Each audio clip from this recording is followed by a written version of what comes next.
안녕하십니까. 배종찬의 시사본부 시작합니다. 지난 23일 열릴 예정이었던 국회 본회의가 여야의 강한 대치로 무산됐었죠. 야당이 추진하는 이동관 방통위원장과 검사 탄핵안 그리고 쌍특검 처리가 연기된 가운데 30일 본회의 개최도 불투명하다는 전망이 나오고 있습니다. 한편 국민의힘 김석기 의원이 최고위원회에 선출되었는데요. 김기현 지도부와 인요한 혁신위 사이의 기싸움에 다시 불이 붙고 있습니다. 장윤선 기자와 주간 이슈에서 자세한 내용 살펴보겠습니다. 최근 한국 축구 대표팀 소식이 정말 반갑습니다. 월드컵 예선에서는 중국을 3대 0으로, 올림픽 예선에서는 프랑스를 3대 0으로 승리를 거뒀는데요. 한 주간의 스포츠 소식 정현호 PD와 정리해 보겠습니다. 11월 24일 금요일 배종찬의 시사본부 지금 출발합니다.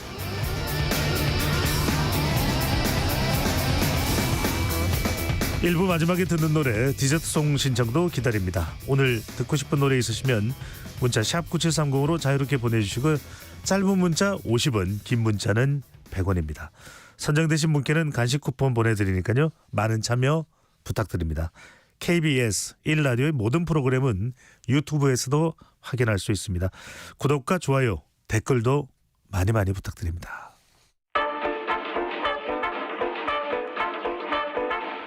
배종찬의 시사본부 한입뉴스.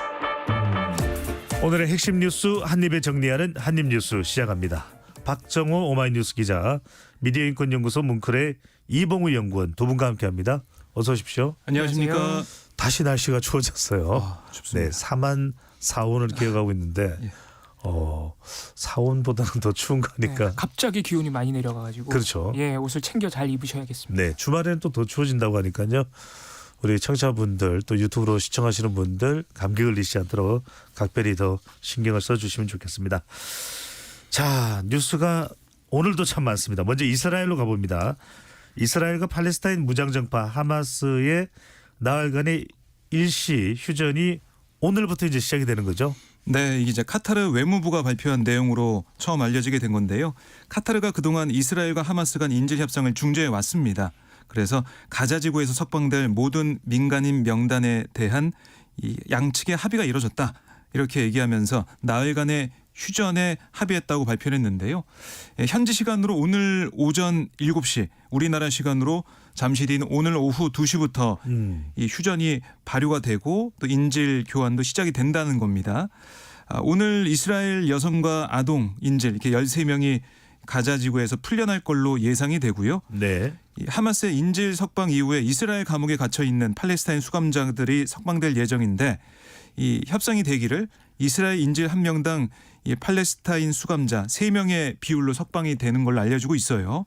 그래서 13명이 오늘 인질로 풀려나기 때문에 39명이 이 수감자 석방이 될 것 같습니다. 1차 대상이고 그래서 이제 총 50명이 석방이 되고 거기에 맞춰서 이 감옥에 수감돼 있던 팔레스타인이 150명 석방이 될 거다라고 해서 나흘간 이 교전 중지 기간 동안 이렇게 풀려나게 되는 건데요.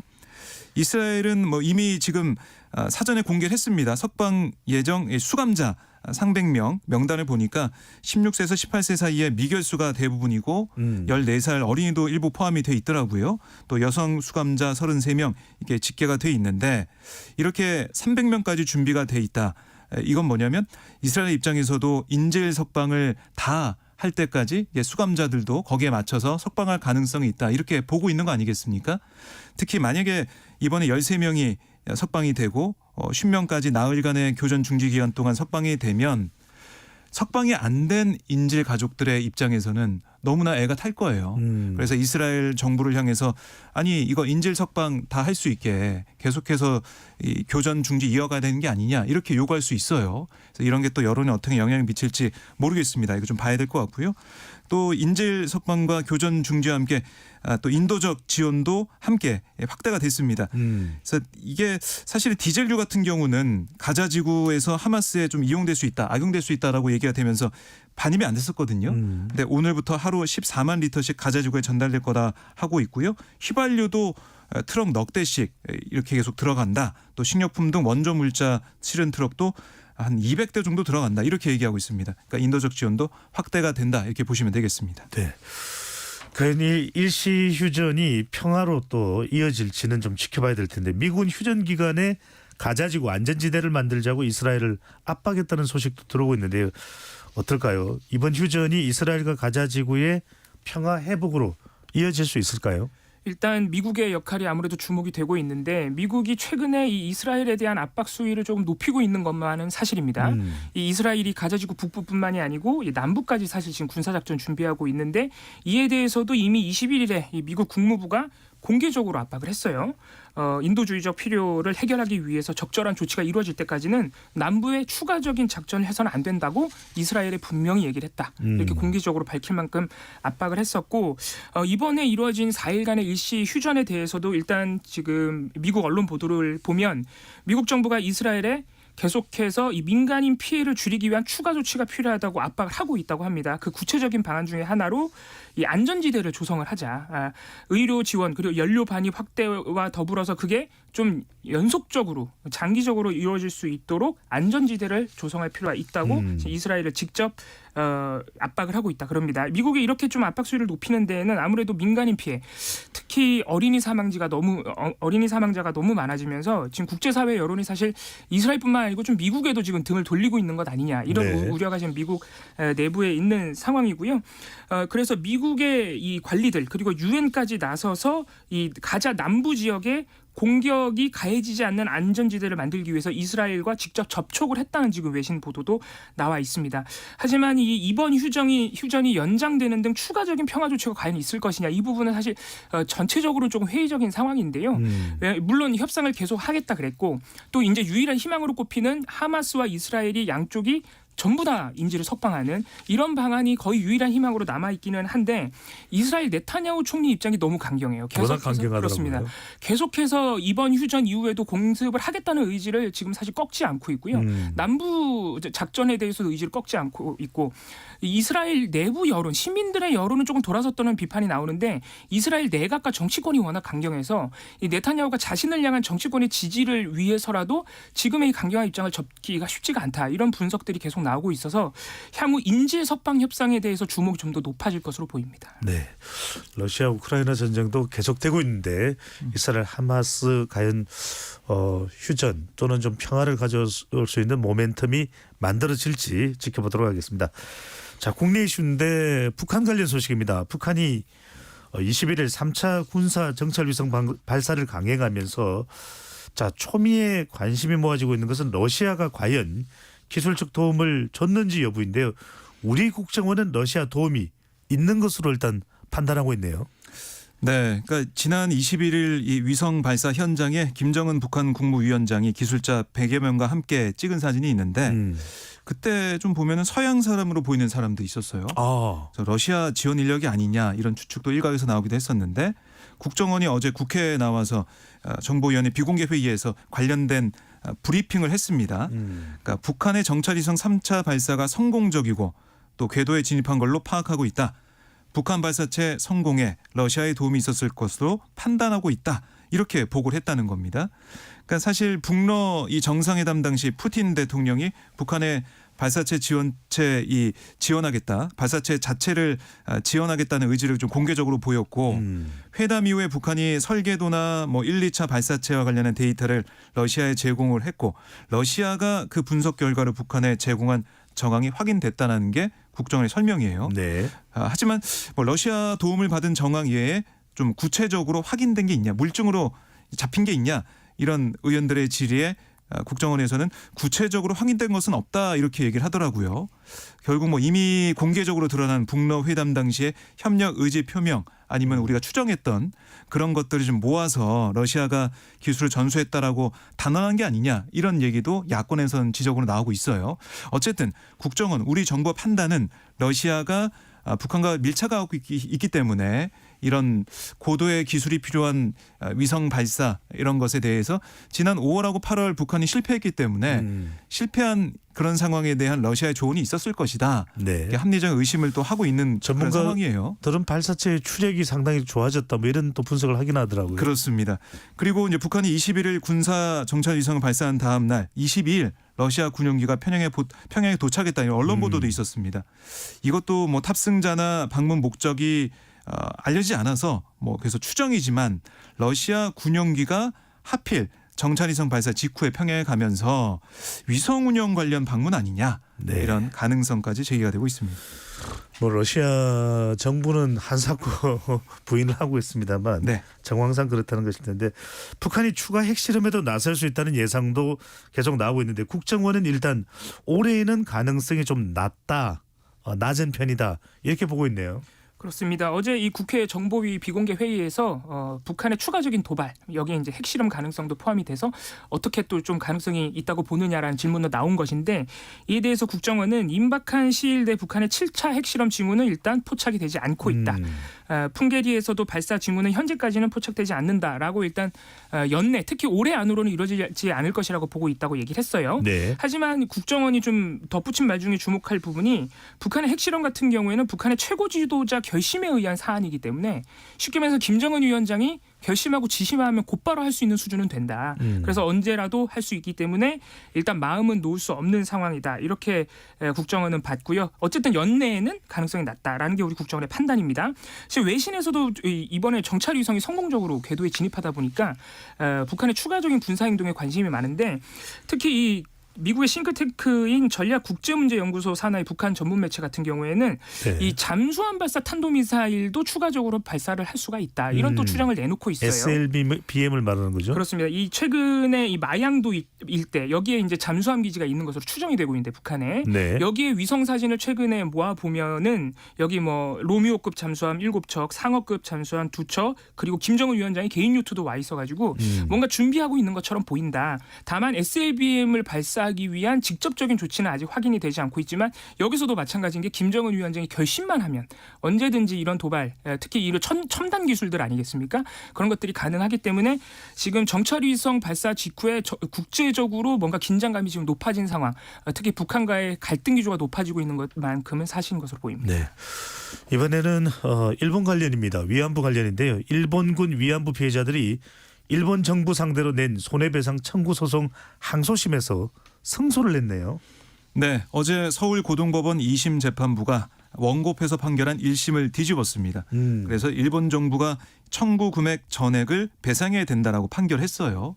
이 재판 내용을 좀 잠시 설명을 해드리면 이용수 할머니 등 일본군 위안부 피해자와 유족 21명이 2016년 12월에 제기한 겁니다. 1인당 2억 원을 배상하라. 라고 일본 정부를 상대로 소송을 내면서 시작이 됐는데 여기에 대해 1심 판결이 2021년 4월 나왔어요. 서울중앙지법재판부가 판단했는데요.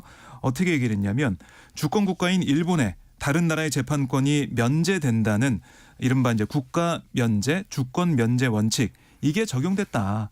그래서 그 이후로 소송을 각하한다 이렇게 밝혔습니다. 그런데 같은 해 1월 그러니까 같은 법원 다른 재판부에서 이 고 배춘희 할머니 등 위안부 피해자 12명이 같은 취지로 제기한 1차 소송에서는 1인당 1억 원을 지급하라라고 원고 승소로 판결했어요. 그러니까 같은 법원 다른 재판부에 네. 다른 판결이 나온 겁니다. 그러다 보니까 아니 누구 말이 정말 사법부의 판단은 맞는 것이냐. 어떤 재판부 입장이 맞는 것이냐. 그래서 2심 재판부가 어떤 판단할지 이걸 좀 주목을 해왔거든요. 그러니까 이 2021년 1월에 있었던 이 판단 1인당 1억 원 지급하라. 이 1심 판단에 대해서 일본 정부가 무대응 원칙을 고수하면서 항소하지 않았습니다. 그대로 형이 확정이 됐어요. 이거는. 이 1심 판결이 확정돼서 1억 원 지급하라로 네. 확정이 됐어요. 근데 이번에는 2심 판결까지 나다 보니까 이 결과가 주목이 됐던 것이고 그래서 이 2심 판단의 결과는 일본이 여기서 판단을 해서 일본이 배상해야 된다라고 얘기를 하는 겁니다. 그러니까 2심 재판부의 논리는 뭐냐면 1심 판결과 달리 국제관습법상 피고 일본국에 대한 대한민국 법원의 재판권을 인정하는 게 타당하다라고 판단한 거예요. 그러니까 일본의 이런 범죄 행위에 대해서 우리나라 재판에서 우리나라 사법부가 판단할 수 있다 이렇게 얘기를 하는 것이고요. 그러면서 재판부가 예로 든 게 뭐 최근 예도 있습니다. 2022년 4월 선고된 우크라이나 대법원 판결 이걸 또 언급을 했어요. 그러니까 러시아가 침략을 해서 목숨을 잃은 우크라이나 국민의 유족이 제소를 해가지고 우크라이나 대법원이 러시아의 국가배상 책임을 인정한 사례 이걸 들은 거예요. 그래서 그만큼 지금 국제적으로나 아니면은 판단의 기류 자체가 이렇게 범죄 행위에 대해서는 그 피해를 입은 국가에서 재판할 수 있게 판단할 수 있게 이렇게 바뀌고 있다. 뭐 유엔에 대한 그런 협약 내용도 얘기하면서 이렇게 2심이 판단한 겁니다. 결국에는 위자료 2억 원을 다 지급하라라고 판단을 하니까 어제 이용수 할머니만 이 현장에 나왔거든요. 네. 휠체어 타고 오셨는데 이 선고가 끝나고 나서 법정을 나서면서 두 팔을 벌려 만세를 외치며 눈물을 흘렸습니다. 감사하다, 감사하다, 정말 감사하다. 하늘에 계신 할머니들도 내가 모시고 감사를 드린다. 이렇게 기뻐했습니다. 예상할 수 있는 일일 텐데 일본 정부는 강하게 반발하고 있네요. 사실 이러한 재판에 대해서 일본 정부는 일관적으로 지금 무대응 원칙을 고수하고 있기 때문에 공식적으로 이렇게 뭔가 입장을 낸 건 아니지만 일본 언론이 전하는 일본 정부 내의 분위기를 보면 굉장히 불쾌해하고 있다. 이런 재판이 진행되는 것 자체에 특히 이 한국 사법부 재판부의 판결 자체를 굉장히 또 비판적으로 보는 일본 언론들 보도가 잇따르고 있는데 이 보수지 중에 하나인 요미우리 신문 같은 경우에는 이 한국 재판부가 국가 면제권을 인정하지 않았다라 그러면서 지금까지 한일 양국의 마찰 원인을 만들어온 한국의 사법 리스크가 다시 떠올랐다라고 강력하게 비판을 했고요. 또 한국 법원을 향해서 일본의 엄격한 한국 여론에 영합하는 판결을 자주 하고 있다라고 하면서 한국 판결, 재판부의 판결을 또 깎아내리기도 했습니다. 진보지 중 하나인 아사히 신문 같은 경우에는 조금 다른 얘기도 하는데 일본 정부는 지금 1965년 한일 청구권 협정으로 이 일제강점기 배상이 다 끝났다고 보고 있기 때문에 이런 재판이 이루어지는 거에 대해서 일본 정부가 유감을 품고 있다라고 분석을 했습니다. 사실 우리 대법원 같은 경우에 이 1965년 한일 청구권 협정은 이게 임금 미수금 같은 것을 돌려주는 국가 간 협정이었을 뿐이지 일본 식민지배 어떤 전쟁 범죄라든가 이런 불법 행위에 대해서 개인 청구권까지 사라진 것은 아니다라는 게 우리 대법원의 판결에서 엇갈리고 있는 부분이죠. 또 아사히 신문 같은 경우에는 한중일 외교장관이 지금 26일로 예정이 되어 있는데 여기서 한국을 방문할 예정인 가미카와 요코 외무상이 이 판결 내용을 과연 언급하느냐가 주목이 되는데 아마 한국, 일본 양국 모두 좀 언급을 피할 것으로 보인다. 그래서 일단은 한일 양국 관계에 큰 영향을 미칠 것 같지는 않다. 또 이렇게 전망을 하기도 했습니다. 네, 일본 외무장관이 여성인데 과연 이 사안을 어떻게 볼지도 주목을 해보겠습니다.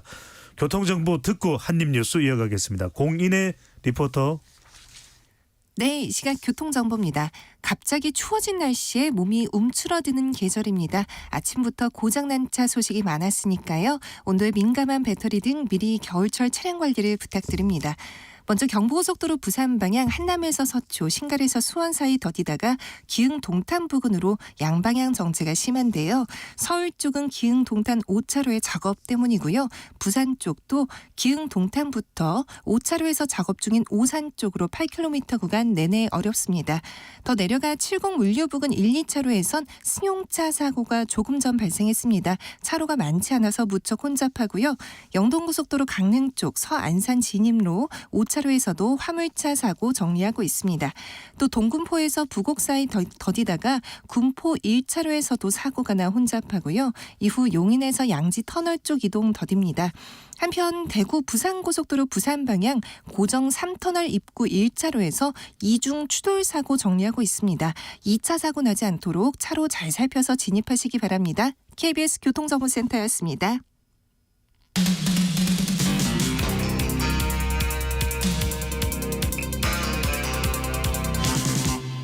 배종찬의 시사본부. 이봉우 연구원, 박정우 기자와 함께 한입뉴스 이어가겠습니다.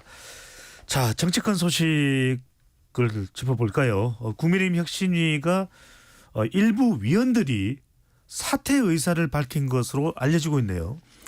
네, 정치인이 아닌 민간 전문가죠. 박소연, 이젠마, 임장미 혁신위원이 사퇴 의사를 밝혔다라고 전해지고 있어요. 무슨 일이 있었던 겁니까? 그러니까 어제 서울 여의도 중앙당사 국민의힘 당사에서 10차 회의가 있었는데 여기서 어떤 걸 두고 좀 쟁점이 됐냐면 당 지도부와 중진 친핵심 인사에 대한 사퇴 권고 이거를 정식 안건으로 의결해서 최고위에 송부하는 이 부분 두고 계속해서 경론을 벌였다는 겁니다. 사실 이게 맨 처음에 나왔다가 이건 그냥 제안하는 걸로 어떻게 보면 이 혁신안은 의결이 안 되고 제안으로 내려가는 그런 상황 아니겠습니까? 네. 그래서 인유한 위원장이 강조를 했지만 혁신안으로 의결된 게 아니라서 효력이 있겠느냐, 효과가 있겠느냐 이런 지적이 있었는데 이게 다시 한번 논의가 된 거예요. 사퇴 권고를 정식 안건으로 의결해서 최고위에 보내야 이걸 우리가 관철시킬 수 있다. 이렇게 얘기를 한 거고 이 권고안이라고 했던 것들을 안건으로 의결해야 하는 게 아니냐. 당 지도부를 강하게 압박해야 된다. 이런 목소리에 대해서 의결을 오늘 하자. 그래 그렇게 하자라는 목소리가 있었던 반면에 일주일 더 기다리면서 당 지도부의 방향을 보자. 이런 의견이 팽팽하게 맞섰다는 거예요. 그러다 보니까 여기에 대해서 외부 전문가, 그러니까 민간 전문가들은 아니 어떻게 혁신위가 이럴 수가 있느냐, 이렇게 약하게 할 수가 있느냐 이렇게 강하게 반발을 했다는 것이고요. 결국 이뇨한 위원장이 어제 추가 브리핑에서 이 불출마 험지 출마 권고를 다음 주 공식 안건으로 의결하겠다 이렇게까지 얘기를 했어요. 그런데 이게 좀 의견 충돌이 있었다는 것이고요. 또 하나는 혁신위에서 김경진 혁신위원의 발언이 논란이 됐습니다. 어떤 내용입니까? 김 의원이 혁신위는 김기현 지도부 체제 유지를 위한 시간 끌기용일 뿐이다. 이런 취지의 발언을 했고 여기에 대해서 이 제가 언급해드린 이 새 혁신위원이 이럴 거면은 혁신위가 무슨 소용이냐. 뭐 이거 정말 의미가 없는 시간 아니냐 이렇게 얘기하면서 혁신 활동이 무의미하다 이런 판단의 사의를 밝혔다. 이렇게도 알려지고 있어요. 크게 두 가지 쟁점이 있는 거고요. 김경진 위원의 발언이 화답이 없는 지도부에 대한 약간 성토 성격입니까? 아니면 그냥 설명 성격입니까? 사실은 김기현 체제 여기서 이제 김기현 지도부가 전권을 줬다라고 얘기했는데 그렇게 알고 국민들도 혁신위가 어떤 황골탈퇴하는 그런 혁신안을 내놓겠구나라고 얘기한 거 아니겠습니까? 그런데 김경진 위원이 발언을 보면 김기현 지도부 체제 유지를 위한 시간 끌기용일 뿐이고 혁신위가 이 존재하는 이유는 시간 끌기용이지 여기서 뭐 어떤 혁신안이 나오는 건 아니다. 이렇게 해석될 수 있는 여지가 있는 겁니다. 그러다 보니까 혁신위원들이 화가 난 위원들이 있다는 것이고요. 이와 관련해 김경진 위원이 여기에 대해서 해명도 했는데 내년 총선이 잘 되자고 만들어진 것이 혁신이기 때문에 연착륙해야 한다는 맥락에서 말씀을 드린 거다. 이런 입장을 언론에 밝혔어요. 하지만 이걸 받아들인 일부 혁신위원 입장에서는 아니 혁신위가 정말 혁신하려고 들어온 걸로 알고 있었는데 시간 끌기용이라니 이러면서 배신감을 느꼈을 가능성도 있겠죠. 이렇게 갑론을박 과정에서 혁신위가 어떻게 보면은 좀 내용까지 겪고 있는 상황이에요. 그러다 보니까 당 안팎의 얘기를 들어보면 이미 혁신위가 맨 처음에 김기현 대표를 향해서 또 장제원 의원 등등 이른바 친윤 의원들을 향해서 얘기했던 불출마나 험지 출마 이 부분 이거는 혁신안으로 의결해서 좀 강하게 밀어붙였어야 되는데 그게 안 되다 보니까 그리고 혁신위에서 나왔던 얘기가 그럼 우리 혁신이 뭐 조기 해체하겠다 이런 얘기도 일부 있었지 않습니까? 그렇게 그런 얘기를 꺼내면서 강하게 압박을 했어야 되는데 그게 안 되다 보니까 지금 이 지경까지 왔다. 지금 혁신위가 제대로 기능하기는 늦었다 이런 비판도 나오고 있습니다. 네. 자, 더불어민주당입니다. 최강욱 전 민주당 의원이 암컷 발언으로 6개월 당원 자격 정지 징계받았다는 말씀드렸는데 이번에는 국민의힘에서도 한 의원실 관계자가 성희롱성 표현을 했다 이런 주장이 나오네요. 네, 국민의힘 김성원 의원 지역구인 경기 동두천 연천에서 지금 총선을 준비 중인 국민의힘 소속 손수조 리더스클럽 대표 아마 기억하시는 분들 있으실 텐데요. 예전에 이 부산에서도 출마를 했던 적이 그렇습니다. 있는 인물인 네. 거죠. 네. 네. 문재인 전 대통령과 붙었었죠. 네. 네. 그 이준석 전 대표와 함께 이 박근혜 대통령 퀴즈로 또 꼽혔던 인물이기도 한데요. 이 손수조 대표가 어제 SNS를 통해서 젖소라는 문제적 표현, 성희롱성으로 보이는 표현을 써서 누군가를 비난한 것으로 보이는 김성원 의원실 소속 비서관 A 씨의 글을 인용을 하면서 성비하 막말을 사과하라고 김성원 의원에게 촉구를 한 것입니다. 이 손수조 대표가 지적한 그 발언 내용을 보면 지난 2일 이 김성원 의원실의 비서관이 SNS에 올린 내용인데 요즘처럼 개나 소나 괄호치고 젖소네 개나 소나 지역을 안다고 하는 사람들이 넘쳐나는 것을 처음 보네. 이 지역 초등학교에 발이나 들여봤으면 이렇게 누군가를 비난하는 듯한 내용을 쓴 거예요. 이걸 또 한 언론사가 총선이 다가오면서 이 상대 경쟁자에게 출마 포기를 종용하거나 배척해버리는 네거티브가 이미 시작이 됐다라고 하면서 이것을 그 사례 중에 하나로 인용을 한 거예요. 이 SNS 내용을. 그렇다 보니까 지금 같은 지역구에서 총선 경쟁자로서의 준비를 하고 있는 손수조 대표 입장에서는 이 젖소라는 표현이 나를 지칭한 것 아니냐. 지금 이렇게 의심을 하면서 강하게 반발하고 나선 것이죠. 그래서 손수조 대표가 어제 최강욱 전 의원 암컷에 이어서 이게 무슨 수준 떨어지는 망언이냐. 정치를 한다는 사람들이 일반 사회에서도 매장당할 막말들을 쏟아내고 있어 여야 할 것 없이 막말 정치가 22대 국회에서 꼭 사라져야 한다라고 지적을 했는데요.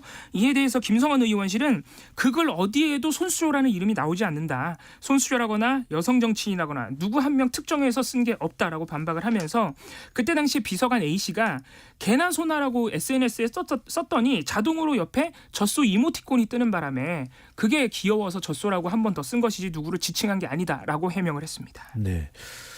자, 민주당은 요즘 발언과 관련된 논란이 상당히 많이 있습니다. 당 소속 전 현직 의원들로부터 논란이 발생하고 있는 것인데 부적절한 은행을 한 총선 후보자에 대한 검증을 강화하겠다 이렇게 밝혔네요. 네.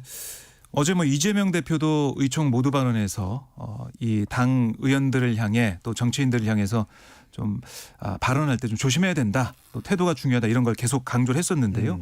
오늘 민주당 전략기획위원장인 한병도 의원이 오늘 국회에서 기자들과 만나서 뭐라고 했냐면 국민 눈높이에 맞지 않는 막말과 설화, 부적절한 언행에 대해 후보자 검증위원회 단계부터 엄격히 검증하겠다.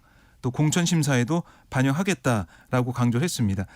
그러니까 이 막말 논란 때문에 당내에서조차 좀 단호한 조치가 필요하다라는 지적이 나오고 당 지도부의 입장이 확인되고 또 징계도 내려지고 있다 보니까 막말 정치인에게는 관용을 베푸지 않겠다라는 의지를 다시 한번 당 지도부가 천명했다 이렇게 볼 수가 있겠고요. 한병도 의원이 또 어떤 얘기도 했냐면 민주당 공직 후보가 되려면 부정부패, 젠더폭력, 입시부정, 공직윤리 위반 여부 등을 검증 신청 서약서에 명기하게 돼 있는데 여기에 막말과 설화 관련 내용을 추가하겠다 이렇게까지 얘기를 했습니다. 네. 그러면서 이런 내용이 확인될 경우에는 후보자 자격심사를 통과해도 선거일 이전에 후보를 사퇴하거나 당선 이후에는 의원직 사퇴 등 당의 결정을 따를 것을 서약하게 할 거다 이렇게도 얘기를 했습니다. 네. 상당히 좀 단단한 조치가 취해진다. 총선을 앞두고 이렇게 볼 수도 있을 것 같은데 자 이번에는 행정망 관련된 소식입니다. 지난주 금요일부터 3일간 정부 행정 전산망이 마비되면서 논란이 됐는데요. 정상화된 지 3일 만에 어제입니다. 또 먹통 사태가 빚어졌다고요. 어제는 이제 조달청 전산망인데요. 조달청의 나라장터 페이지가 1시간 동안 오전에 마비가 됐습니다. 그래서 어제 오전 9시 19분부터 접속이 지연이 돼서 결국엔 1시간이 지난 오전 10시 20분이 돼서야 복구가 됐고 그 이후엔 일단 큰 문제가 없는 것으로 보이는데요.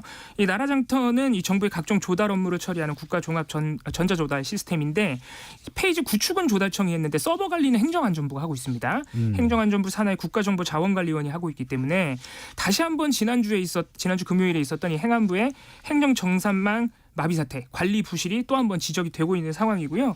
이 행안부가 이 나라장터 마비 사태에 대해서 설명을 하기를 나라장터 입찰 관련해서 갑자기 다량의 접속이 발생을 했는데 특히 해외의 특정 IP에서 조달청 나라장터로 집중적으로 접속을 해서 일시적인 과부하가 일어난 것이다 라고 밝혔습니다.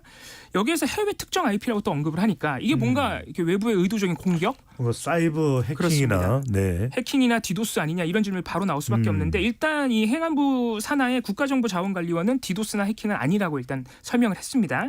일단 디도스 대응에 대해서는 이미 장비 다 운영을 하고 있고 나라장터 시스템이 워낙 핵심적인 시스템이라서 곧바로 대응하는 시스템들이 구축이 돼 있는데 일단 상황으로 볼 때 디도스나 외부 해킹은 아니다 이렇게 얘기를 했는데 그러면은 도대체 왜 갑자기 그런 일이 발생했는지 해외 트래픽이 증가했는지 여부에 대해서는 아직도 행안부가 조사 중인 상황이고요.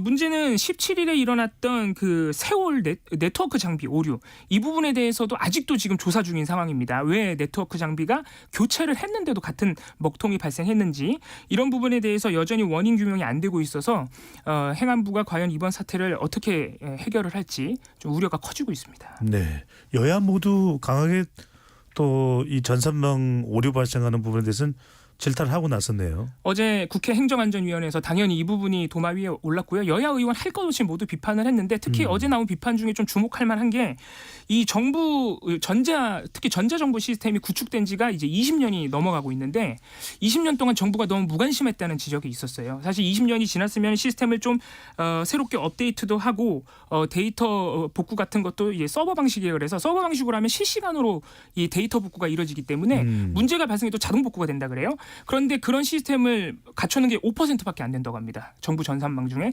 그런 부분이 있어 정부가 너무 무관심했던 거 아니냐. 이제부터라도 차근차근 신경을 써야 된다. 이런 지적이 나왔습니다. 네, 각별히 좀 더 신경 써야 될 것은 왜냐하면 전자정부는 대한민국이 참 잘한다고 부각시켜 왔던 또 내세워 왔던 그런 또 시스템 관련이기 때문에 더 중요할 것으로 보입니다. 자, 전국장애인 철폐연대가 중증장애인 일자리 폐지에 지난 20일 다시 지하철 시위에 나섰는데요. 전장현의 지하철 진입 자체를 원천 봉쇄하면서 전례 없는 수준의 강경 대응에 나섰다고 하는데 누가 이렇게 강경 대응에 나선 건가요? 네, 이제 서울 지하철 1호선부터 8호선을 운영하는 서울교통공사 어제 이렇게 얘기했습니다. 시민 보호를 최우선으로 지하철에서 시위할 수 없도록 진입 자체를 원천 봉쇄하겠다라고 최고 수위의 대응을 예고했고 그렇게 지금 나가고 있는 상황인데 지난 21일 서울 경기 경찰에 지하철 모든 역사와 열차 내 집회 시위 금지 제한을 위한 시설 보호도 요청을 했고요. 집시법의 적극적 해석에 따른 조치다 이렇게도 강조를 했습니다. 이 요청을 경찰이 받아들이면 지하철 탑승은 물론 시위 자체를 경찰이 제한할 수 있고 또 서울교통공사는 승강장 시위 과정에서 열차 출입문 앞을 휠체어로 가로막으면 안전문 개폐를 중단해서 승차를 제한하겠다 이렇게도 얘기를 했어요. 근데 이렇게 이 공사 측에서 강하게 대응에 나선다라고 하니까 경찰도 좀 난색을 표명하고 있는데 왜냐하면 집시법 8조 5항 그러니까 주거지 등의 관리자가 집회 시위로 심각한 피해가 발생할 수 있다면 시설 보호를 요청하면 검찰이 이 집회 시위를 금지 제한할 수 있다. 이런 조항은 실내 시위라서 그러니까 신고 대상 5개 집회가 아닌 전장현 지하철 시위에는 적용하기 어렵다 이런 얘기 또 경찰 쪽에서 하고 있더라고요. 네. 그래서 참 애매하고 경찰도 좀 난색을 표할 수밖에 없다 이런 얘기를 하고 있는데요. 전장현은 이런 공사의 대응에 대해서 원천 봉쇄다라는 말 쓰면서 아니 지하철에 들어가지도 못하게 하는 거 철도법 위반 같은 불법적인 상황을 오히려 조장하는 것으로 보인다 이렇게 또 얘기를 했어요. 그래서 오늘도 뭐 집회를 하면서 뭐 강제적 충돌이 또 있어가지고 네. 여러 가지로 좀 시민들도 혼란스럽고 여러 가지로 참 보기 힘든 그런 장면들도 연출이 됐는데요. 이 사안이 있어서 좀 서울시와 장애인 연대 측이 좀 대화할 수 있는 자리가 좀 있었으면 좋겠습니다. 알겠습니다. 지금까지 박정호 오마이뉴스 기자 이봉우 미디어인권 연구소 연구원과 함께했습니다. 두 분 말씀 잘 들었습니다. 고맙습니다. 감사합니다.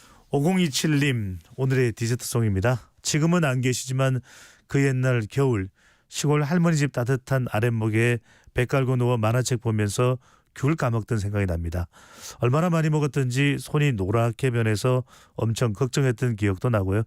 날씨가 갑자기 추워져서 그런지 그 시절이 그립습니다. 저도 그립고 마음이 따뜻한 이야기네요. 모바일 간식 쿠폰 보내드리고요. 서울대 트리오의 젊은 연인들 디저트송으로 들려드리고 2부로 돌아오겠습니다.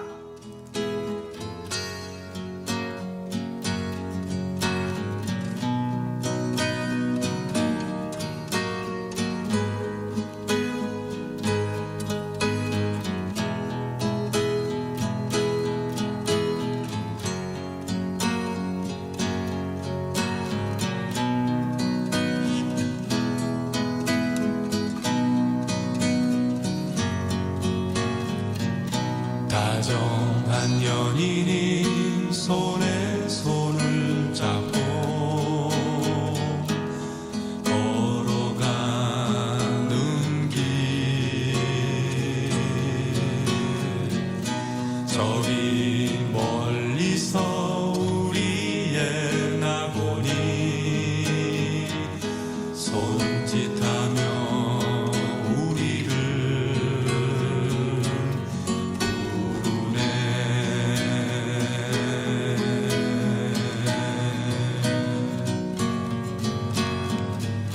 길은 험하고 비바란 것에도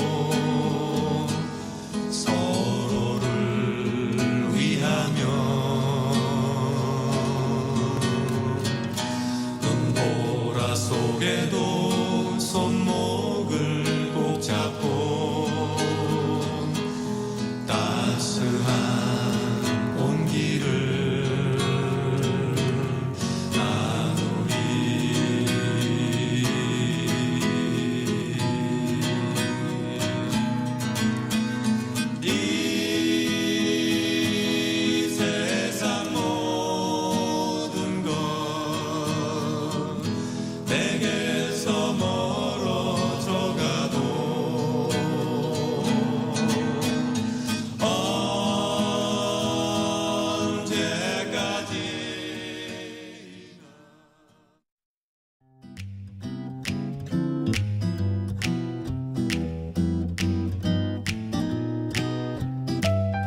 안녕하세요. 바른말 고운말입니다. KBS 텔레비전에서 방송되고 있는 우리말 겨루기에서 나왔던 문제를 짚어보겠습니다. 오늘은 제시되는 4개의 표현 중에서 잘못된 것을 찾아 바르게 고쳐 쓰는 문제입니다. 햅쌀, 햅쑥, 해팥, 햇밥 중에서 잘못된 표현은 어느 것이고 그것을 바르게 고쳐 쓰면 어떻게 될까요? 출연자의 답에 햅쑥이 잘못된 것이고 바르게 고쳐 쓰면 해쑥이다라고 했는데요. 정답입니다. 당연한 것이라는 뜻을 더하는 접두사로 해와 해 밑에 시옷 받침을 쓰는 햇이 있는데요. 해는 어두움이 된 소리나 거센 소리인 일부 명사 앞에 붙어서 해쑥, 해콩, 해팥 이렇게 씁니다. 그리고 시옷이 붙은 햇은 어두움이 된 소리나 거센 소리가 아닌 일부 명사 앞에 붙어서 햇감자, 햇과일, 햇양파와 같이 씁니다. 그럼 쌀도 된 소리로 시작하니까 햇쌀이라고 해야 할 것 같지만 이것은 해 밑에 비읍 받침을 써서 햅쌀이라고 합니다.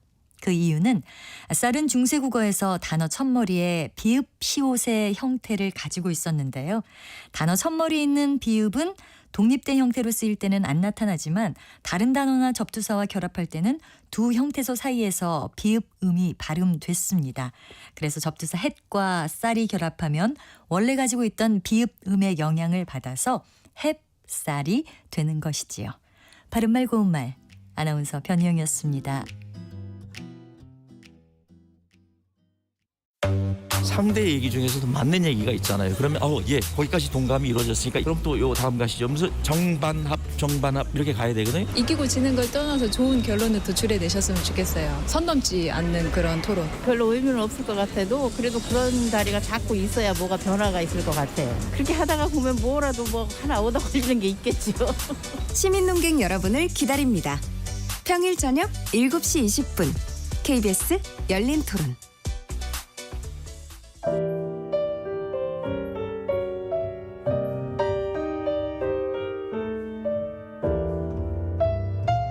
내일의 품격, 김성환의 시사야에서 챙겨가세요. 하루를 마무리하는 시간 꺼내보는 당신의 지식 창고. KBS 일라디오 김성환의 시사야. 평일 밤 10시 5분 여러분을 찾아갑니다.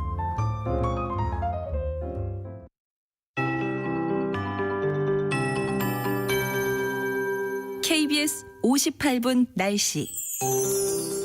오늘 전국 대부분 지역의 아침 기온이 영하로 떨어졌고요. 바람까지 강해 체감상 실제 기온보다 더 추웠습니다. 내일은 서울의 아침 최저 기온이 영하 6도, 대관령은 영하 12도까지 내려가면서 더 춥겠습니다. 건강관리에 유의하셔야겠습니다. 오늘 대체로 맑은 가운데 충청 서해안과 전북 서부 지역 등 서쪽 일부 지역에 눈이 흩날리는 곳이 좀 있겠고요. 오후까지 제주 산지에는 눈이 조금 내리겠습니다. 적설량은 1cm 내외로 보고 있습니다. 어제부터 비나 눈이 얼어서 빙판 형성된 곳 있습니다. 교통안전에 유의하셔야겠습니다. 서해상에 차가운 북서풍이 불면서 해기차로 만들어진 구름대에 의한 거고요. 내일은 전국적으로 맑은 날씨가 이어지겠습니다. 영동 및 경북 동해안과 경북 산지의 대기가 매우 건조한 상태입니다. 화재 예방에 신경 쓰셔야겠습니다. 오늘 낮 기온은 서울 2도, 인천, 대전 4도, 대구 6도 등 전국적으로 0도에서 9도 분포가 되겠습니다. 내일은 서울이 영하 6도, 전국적으로 영하 10도에서 영상 1도 분포 예상됩니다. 낮 기온은 조금 올라서 서울 4도 등 2도에서 10도 분포 보고 있습니다. 모레까지 동해안에는 너울성 파도가 높아서 주의해 주셔야겠고요. 대부분 해상 오늘까지는 1.5에서 최대 4m 안팎으로 특히 동해 먼바다는 최대 5m까지도 일겠습니다. 오늘도 해안 산지 위주로 강풍 진합니다. 지금 서울의 기온은 영하 0.9도입니다. 강혜종입니다.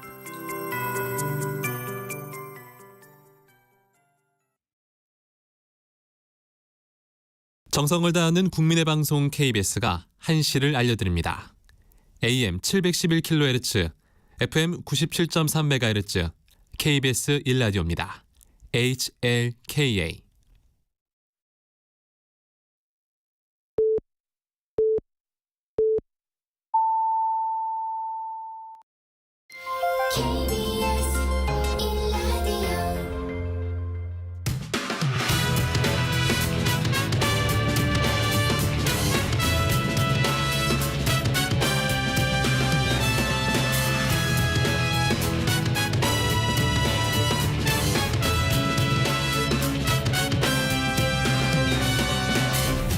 KBS 1라디오 배종찬의 시사본부.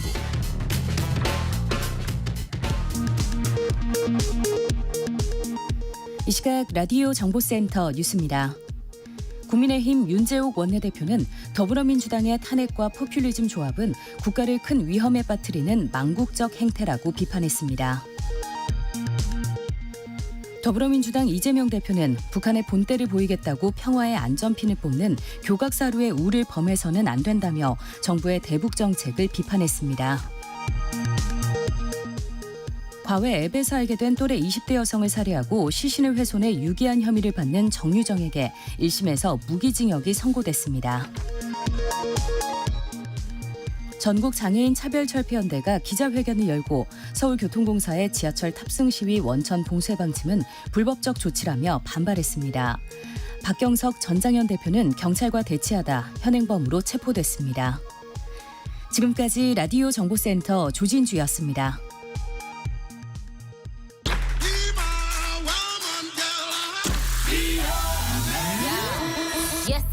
인터넷에서 화제가 된 뉴스를 다뤄보는 스트릿 뉴스 파이터 시간입니다. 오늘은 조현정 시사평론가와 함께합니다. 어서 오십시오. 네, 안녕하세요. 네, 날씨가 좀 추워졌죠, 확실히. 네. 네, 날씨가 추워지고 또 연말이 다가오면 참 힘든 분들은 더 힘들 것이다 이런 생각을 참 많이 하게 됩니다. 그래서 따뜻한 소식이 들으면 정말 네. 추워도 마음은 또 몸까지 따뜻해지는 그런 이제 네. 겨울이 가까워지고 있는데, 자, 첫 번째 주제는 바로 그 소식입니다. 날씨가 추워질 때 또 따뜻한 소식이 전해지면서 우리 마음을 녹여주는데요. 첫 소식도 미담이라고요? 네, 네. 제가 일부부터 쭉 들어보니까 뭐 워낙에 계속 그랬지만 뭐 화나신 분들도 계실 거고 가뜩이나 추운데 요 소식 한번 준비해봤습니다. 유튜브 뭐 댓글 올리시는 거 보면 정치권에도 잔뜩 화가 나 있고 여튼 네. 여러모로 화가 나 있습니다. 이 소식 들으시면 조금 마음에 위안이 되지 않을까 싶어요. 네. 전북 정읍시에 사는 기초생활수급자가 자신보다 어려운 이웃을 위해서 써달라면서 평생 모은 4천만 원을 기탁했다는 소식입니다. 아니 본인도 기초생활수급자면 본인을 네. 위해서나 본인 주변에 또 가족들과 이렇게 그렇죠. 써야 되는 돈 아닌가요? 그러니까 이 어르신은 신원을 밝히지 않고 훌쩍 떠났어요. 네. 그래서 뭐 어떤 신상을 밝힐 수는 없지만 나는 쓸 곳이 없다. 이렇게 또 욕심을 다 내려놓고 이렇게 말씀을 하셨더라고요. 네. 이 어르신이 정읍시 연지동 주민센터 복지팀을 찾아왔는데 갑자기 하얀 봉투를 꺼낸 겁니다. 그리고 봉투에는 어려운 이웃을 위해 사용해 주세요라고 쓰여 있었고요. 적은 금액이지만 어려운 이웃을 위해서 기부하고 싶다라고 말한 뒤에 호련히 자리를 떠났습니다. 근데 이 직원은 갑작스럽기도 했고 봉투 안에 든 금액을 보고 깜짝 놀랄 수밖에 없었던 거예요. 네, 4천만 원이라고요? 네, 1,000만 원짜리 수표 4장이 들어 있었다고 네. 합니다. 이 어르신은 말씀드린 대로 이 지역의 기초생활수급자이신데 넉넉지 않은 형편의 이 노인 일자리 사업에 참여를 하면서 열심히 일해서 이렇게 모은 돈으로 기부를 한 겁니다. 이 성금은 전북 사회복지 공동모금회를 통해서 저소득층에게 전달될 예정이라고 하는데요. 누리꾼들 이 소식 많이 공유하면서 역시 나눔은 진짜 있고 없고 떠나서 마음이 가장 중요하다. 네. 나는 이 핑계 저 핑계 대고 뭐 하면 해야지 이럴 땐 돈이 없어서 뭐 이랬는데 참 그러니까요. 부끄럽다. 이게 제 마음이에요. 항상 제 마음이 그런데 이분보다는 제 상황이 나을 텐데도 저는 왜 용기를 못 내고 또 기꺼이 기부할 마음을 못 가질까 부끄럽고 창피하네요. 시사본부 이름 달고 서장이 한번 올려 말해. 배종찬의 시사본부래. 네. 네. 자, 그래야 되겠다는 마음이 듭니다. 정말 따뜻한 마음, 우리 지금 유튜브로도 공감하는 목소리를 많이 전해주고 계시는데요. 김숙희님께서 저도 봤는데 대단한 분이십니다. 그분의 마음이 온전하게 잘 사용되어지면 좋겠네요. 오늘따라 전북 정읍시에 더 주목하게 됩니다. 정말 따뜻한 뉴스 또 기꺼이 우리 사회에 나눔의 마음을 전달해 주신 분께 깊은 감사를 드립니다. 자, 두 번째 주제입니다. 미담과는 조금 다른 내용인 것 같아요. 7급 공무원이 근무 중에 인터넷에 노출 방송을 한 사실이 알려지며 논란이 되고 있습니다. 이게 얼마 전에 있던 공무원 노출 방송이랑 또 다른 사람인 거죠? 예, 맞습니다. 이번에는 7급 공무원이 성인 방송 인터넷 방송을 하다가 신체를 노출한 것으로 드러났는데 이 A 씨는 중앙부처 국가개발 사업을 담당하는 부처에 소속된 7급 공무원입니다. 네. 주무관이고요. 방송 도중에 이 태극 문양이 찍힌 문서를 작성하고 공무원증을 목에 거는 모습도 포착이 됐습니다. 그런 가운데 이제 부처 이름이랑 조직도가 노출이 된 거예요. 그래서 국민신문고에 신고가 접수됐고 감사를 받은 뒤에 정직 3개월 처분을 받게 됐습니다. 이 신고자는 수위가 굉장히 높았기 때문에 당황스러웠고 공무원으로서 하지 말아야 할 행위 같아서 신고했다라고 밝혔어요. 네. 근데 이 A씨 방송을 한 100명에서 많을 때는 300명까지도 지켜봤는데 이 해당 부처가 감사 결과 A씨가 방송을 통해서 수익을 창출한 사실은 확인하지 못했대요. 그래서 품위유지 의무 위반 등으로만 처벌을 하는 것으로 알려졌습니다. 얼마 전에 이 비슷한 사건이 있어가지고 이 두 개가 같은 걸로 또 헷갈려 하시는 분들도 네. 많은데 얼마 전에 다른 사건은 공무원인데 인터넷에서 BJ로 노출 네. 방송, 성인 방송을 했다는 그 부분이었죠? 네, 특히 특별사법경찰관 네. 그리고 아직 임용 전 대기 상태인 15 신분이었는데 BJ로 활동을 한 거고 지금 감사 중입니다. 누리꾼들은 이번에 이 소식 듣고 정직 3개월 너무 약하다, 파면해야 된다. 정부가 이 성인 콘텐츠에 대한 경각심이 너무 떨어지는 게 아니냐. 공무원들 기강회의가 심각하다 이런 의견들을 보이고 있는데요. 이거랑 또 다른 뉴스긴 한데 이 현직 중학교 남성 교사가 성인 화보집을 만들어서 판매해왔던 사실도 드러나면서 파장이 이는 그런 사건도 있었습니다. 네. 본인이 일하는 학교에 성인 모델을 데려와서 찍은 사진도 있는데 컴퓨터실, 교정, 교무실에서도 이런 성인 사진을 찍었고요. 그걸 뭐 학교에서 허가를 해줬을 리는 없을 테니까 네. 몰래 했겠네요. 네. 근데 동료 교사들마저도 이 학생들에게 영상을 찍어준다는 제안을 많이 했을 것이다. 이렇게 이야기를 하고 있더라고요. 그러니까 학교가 버젓이 그런 촬영 장소가 된 거고 해당 교사는 취미생활일 뿐이다.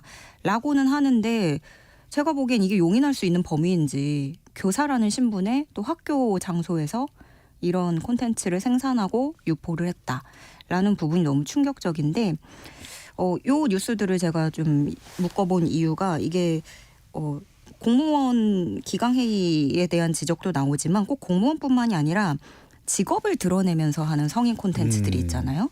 좀 생각해 볼 수 있는 특히나 지금 여성을 성적 대상화할 수 있는 그런 직업군 뭐 간호사라든가 승무원 이런 것들이 많은데 직업에 대해서 굉장히 뒤틀리고 왜곡된 시각을 갖게 할 수 있다는 점에서 네. 이건 상당히 좀 되게 나쁘다 보는 거죠. 그러니까 요즘은 또 교권 회복 이야기 많이 하고 있는데 네. 교사분들에게 힘을 실어주고 있는 상황에서 자신이 일하는 학교에 성인 모델을 데려와서 사진을 찍었다, 화보집을 만들어서 냈다. 말도 안 되는 것이고요.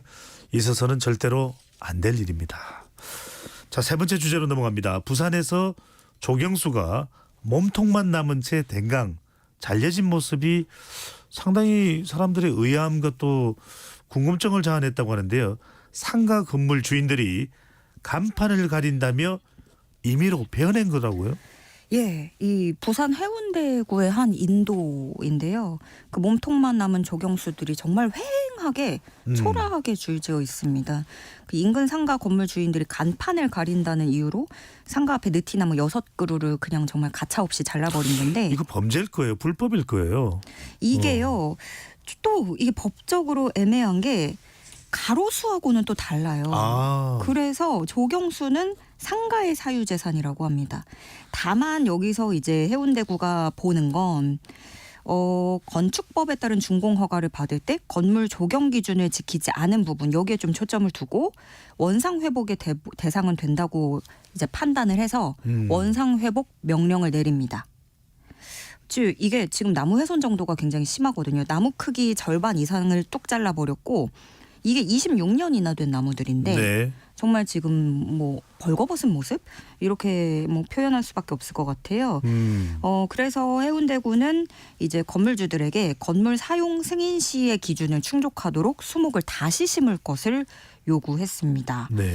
그때 당시 그 26년 전에 심을 때 느티나무 높이가 5m에 직경 30cm 가량이었다고 해요. 요거를 충족하게끔 다시 만들어야 되는 상황입니다. 그리고 그걸 따르지 않을 경우 이행 강제금을 부과할 수 있다고 합니다. 높이가 5m였으면 정말 크디 큰 나무인데 저도 뭐 이제 가로수하고 조경수하고 어떤 차이가 있는지는 모릅니다만 그런 이야기들 하시는 분들 계시거든요.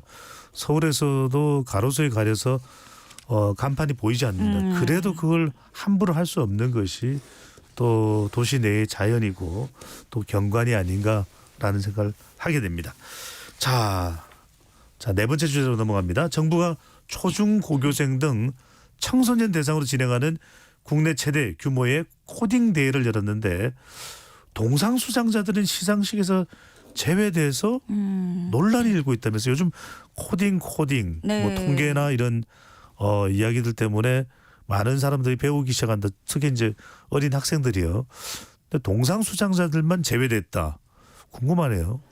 이 과학기술정보통신부가 주최를 하고 한국지능정보사회진흥원이 주관하는 한국 코드페어라는 대회인데요. 올해로 5번째를 맞이했고 올해만 3,400여 명이 참가를 한 정말 국내 최대 청소년 코딩 대회입니다. 성황리에 개최가 됐네요. 네, 이게 또 여기 소프트웨어 공모전 부문 수상자라면 매년 미국에서 열리는 경진대회 한국 대표단 참가 자격도 주어지고 되게 이제 크게 진행을 하는 거죠. 지난 5월부터 예선을 시작했고 지난달 27일에 본선을 마쳤습니다. 그리고 이제 시상식을 남기고 있는 건데 이 시상식에 동상을 제외한 대상, 금상, 은상 수상자만 초대를 한 겁니다. 입상자는 총 39팀인데 이 중에 동상이 7팀이거든요. 근데 지난해까지도 초청받지 못했고 올해도 시상식에 초청받지 못했다가 이제 좀 이야기가 알려지게 된 겁니다. 그러니까 일부 참가자들 학생들하고 학부모들 사이에서는 이거 차별 논란이 제기되고 있는 거예요. 특히나 이제 감수성이 민감한 성장기에 있는 아이들 입장에서 내가 동상이라 시상식에 초대받지 못하는구나. 우리나라는 역시 1, 2등만 인정해 주는구나 라는 생각이 들 수밖에 없다라고 지적을 하고 있습니다. 네. 근데 우리 얼마 전에 이 순유파 시간에도 다뤘었는데 카이스트에서 실패 주간 뭐 이런 거 열었다. 이런 얘기 했었잖아요. 이제 뭐 실패에 대해서 다르게 해석을 해보자라는 노력도 있고 또 우리가 학교 다닐 때 왜 참가상 같은 거 주는 것도 정말 그냥 뭐 이렇게 북돋워 주려고 일부러 그렇죠. 주는 거잖아요. 그리고 뭐 시간이 없으니까 짧게 말씀드리면 이 동상 수상팀이 7팀이에요. 네. 7팀 정도면 그렇게 많은 숫자도 아닐 텐데 그게 행사 진행하는데 부담이 됐을까요? 과학기술정보통신부에서 성황리에 주관을 한 행사인데 주최를 한 행사인데 그러니까 과기정통부 측은 장소가 협소했다고 얘기를 하고 있어요. 네. 근데 그러면서도 이거는 형평성 차원에서 문제가 있는 건 분명한 상황이라고 인정을 하고 있고요. 그래서 이번에 문제가 되면서 좀 동행자 수를 제한해서라도 모두 참여하는 쪽으로 변경했다고 전하고 있습니다. 여튼 개선은 된대요. 뭐 협소하면 옆에 대기실에서 잠깐 기다렸다가 해도 될 테고 여러 가지 방법이 있지 않았을까라는 생각이 듭니다. 자, 오늘 말씀 여기까지 듣겠습니다. 지금까지 조현정 평론가와 함께했습니다. 잘 들었습니다. 네, 감사합니다.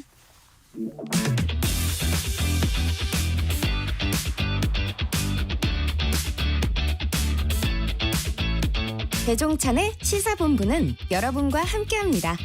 짧은 문자 50원, 긴 문자 100원이 드는 샵 9730. 라디오 어플 콩과 유튜브는 무료로 참여하실 수 있습니다.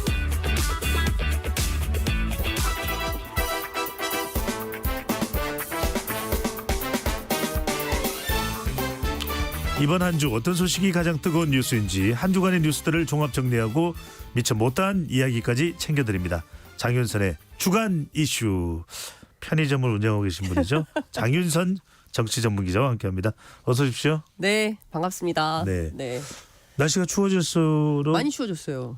유튜브 편의점은 잘 되나요? 어떤가요? 네, 취재 편의점 배종찬 소장님만 좀 도와주시면 조금 더 잘 될 것 같습니다. 빨리 출연을 확정 지어주세요. 요즘 뭐 팔도광산에서 다 저를 찾고 있어가지고. 그러니까 이 인기를 어떻게 하면 네. 대선 출마하셔야겠습니다. 잘난 척했다 또 야단 맞겠네요. 네. 네. 5천만에 합법을 해야 되나요? 네. 자, 국회 본회의 무산된 이 소식부터 네. 전해 듣겠습니다. 우리 청취자분들도 장윤생 기자가 취재해 보니까 이런 표현을 너무 또 좋아하시는데 관련해서 23일로 예정돼 있던 국회 본회의가 이제 결국 무산됐습니다. 네. 야당은 이동관 방송통신위원장과 이정섭, 손준성 두 검사 탄핵 추진에 대한 방탄 아니냐 이렇게 또 비판을 하고 있고 본회의까지 무산시킬 정도로 심각한 여야 간의 막후 대결 상황 어떤 사연이 있었던 겁니까? 그러니까 원래 예상대로라면 22일 그러니까 수요일 오전 10시에 국회 법사위를 열어서 본회의 통과가 예정된 134개 민생 법안을 통과시키고 그리고 본회의로 넘겨서 23일 날 오후 2시에 꽝꽝꽝 두드려서 민생 법안을 통과시켰어야 됐는데요. 그런데 사건은 22일 오전 10시 30분부터 시작이 됩니다. 국회 법사위원장인 국민의힘 김도읍 의원이 야당 간사에게 다가와요. 그래서 회의가 어려울 것 같다. 무슨 얘기냐. 이미 기합의된 일정인데 왜 안 나오는 거냐. 라고 국민의힘 의원들을 압박을 했습니다. 이게 말이 되냐. 양당 간사간 합의 다 끝내서 22일 10시 열기로 한 회의를 왜 일방적으로 취소하느냐. 말이 안 된다. 국회법 위반이다. 라고 민주당이 이제 주장을 하니까 이때 충격적인 발언이 나옵니다. 김도읍 위원장이 살짝 흘리는 건지 의도적 발언인지는 알 수 없는데 윤재옥 원내대표가 탄핵에 대해 일종의 트라우마 같은 게 있는 것 같다. 그래서 이게 무슨 얘기냐라고 물어봤더니 사실상 이동관 방송통신위원장에 대한 탄핵이 예정이 돼 있기 때문에 이것을 막기 위해서 어떤 모종의 역할이 필요해서 아마도 오늘 법사위가 열기가 어려운 것 같다라는 얘기를 했다는 거예요. 그러니까 그야말로 민주당 의원들 입장에서 보자면 이동관 방통위원장에 대한 방탄을 위해서 법사위부터 아예 원천봉쇄 카드를 들고 나온 거 아니냐. 그러니까 그날 야당만 출석을 하고 여당은 전혀 불출석을 하면 서 결과적으로 23일 날 국회 본회의에 올라가야 하는 법안이 한 개도 없게 됐고 그렇게 되면서 결과적으로 그러면 민주당이라도 들어와서 남은 법안들에 대해서 처리하거나 헌법재판소장 인사청문회 관련 등등을 좀 처리를 했어야 되는 거 아니냐라고 판단을 했을 수 있는데 이렇게 된 거 그러면 차라리 본회의를 안 여는 게 좋겠다고 해서 어제 국회 본회의가 무산이 된 것입니다. 아니 그러면 아까 장 기자가 이야기하신 대로 민생 법안 134개가 있었는데 그거라도 좀 통과시켜 놓고 그러니까요. 다른 정치적으로 지금 대체하고 있는 현안에 대해서 그때 따로 논의를 한다든지 이렇게 할 수는 없는 건가요? 아니 그러니까 지금 국회의원 왜 됐습니까? 누구의 명령을 받고 국회 본회의장에 들어가는 겁니까? 다수 국민들의 지역구에서 표 받아서 국민들한테 지지받아서 들어갔으면 국회의원으로서 그 봉직에 책임을 다하는 게 국회의원으로서 역할인데 지금은 완전히 그 정당의 어떤 정쟁의 논리로 정작 해야 되는 본인들의 역할은 안 하는 것이죠. 민생법안 134개 어떤 것들이 있냐면 주로 아동학대나 그리고 서희초 사태 때 우리 선생님들 그 뜨거운 뙤약볕에 국회 앞에서 얼마나 질서정연한 집회를 많이 했습니까? 이때 요구했던 교권 회복과 관련된 법안들 이런 것들이 다 포함이 돼 있어요. 그리고 이것뿐만 아니라 헌법재판소장 앞서 말씀드렸지만 지금 임명 절차까지 깡그리 무시하고 오로지 이동관 방탄 이것만 하고 있는 거 아니냐라는 비판이 민주당 안에서 나오고 있는 것이고요. 지금 헌법재판소장 임명 절차가 늦어지면서 헌재가 불완전체잖아요. 그래서 사실상 개점 휴업 상태다. 이런 비판이 법조 안에서도 나오고 있습니다. 헌재소장 임명하려면 반드시 국회 동의가 필요하기 때문에 본회의에 상정해서 임명동의안 상정해서 표결을 거쳐야 하는데 지금 이 절차가 마무리가 못 돼서 헌재가 제대로 돌아가지 못하는 이런 상황이 되는 건데 아니 야당은 그럴 수 있지만 국정 운영의 책임 파트너인 여당이 어떻게 이런 중대 현안을 놔두고 무책임하게 국회 본회의를 무산시킬 수가 있냐라는 얘기가 나오고 있고요. 결국에는 총선 앞두고 내년 총선 한 5달 정도 남았는데 오로지 방송 장악 이거에만 골몰하고 있는 거 아니냐라는 야당의 비판이 계속 나오고 있는 상황입니다. 장 기자님 이 대목입니다. 그래서 관련된 이야기를 저도 좀 찾아봤더니 민주당에서도 23일 본회의에서는 이동관 방통위원장 탄핵을 다룰 일이 없을 것이다. 그렇죠. 그런 예. 이야기 나왔다고 하는데 맞아요. 그 부분을 윤재욱 원내대표한테 더 직접적으로 확인을 시켜줄 수는 없었던 건가요? 그러니까 원래 그 정기국회 안에 처리하겠다고 했었지 23일로 특정했던 거는 홍익표 원내대표가 취임 초에 몇 개 언론에서 그런 얘기를 하긴 했지만 네. 23일 합니까? 라고 물어봤을 때 23일로 특정하지 않는다. 정기국회 안 이렇게 열어놨거든요. 그러니까 12월 8일이 마지막 정기국회이기 때문에 그 안에서 어떤 날짜가 선택될지는 사실은 알 수 없었던 것이고 23일 날 합의된 134개 가운데 민주당은 좀 이런 전략이었던 것 같아요. 100개를 먼저 통과시키고 나머지 34개를 남긴 다음에 11월 30일 날 요 34개 해야 되니까 요거 열어야 된다라고 좀 여지를 남기고 11월 30일 날 회의를 열어서 34개 남은 거 통과시키고 그다음에 이제 이동관 위원장과 두 검사에 대한 탄핵도 같이 추진을 하고 그다음에 24시간에서 72시간 이내에 표결을 해야 되기 때문에 그래서 12월 1일 날 통과시키려고 하는 이런 전략을 세웠던 것 같은데 여하튼 지금 상황은 국민의힘은 원천봉쇄 아예 본회의를 예산도 통과시키지 않을 수도 있겠다라는 얘기가 국회 법사위원들 입에서 나오고 있거든요. 네. 그러니까 국회를 무력화하는 수준으로까지 하는 것은 정말 상상을 초월하는 수준의 국회 여당 운영이다라는 비판이 나오고 있습니다. 그러니까요.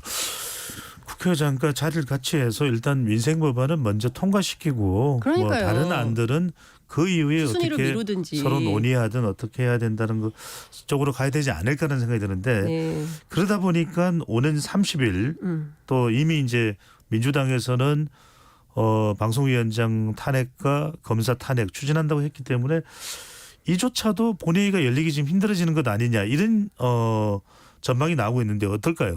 언론이 이미 불투명하다라는 보도를 쏟아내고 있는 건데요. 네. 민주당에서는 절대로 그런 일은 없다. 이렇게 확실한 선긋기를 하고 있습니다.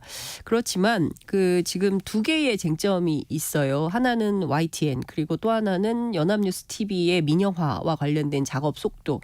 이 여부에 따라서 상당히 상황이 급변할 수 있다라는 전망이 미디어 관계자들을 통해서 흘러나오고 있는데요. 무슨 얘기냐?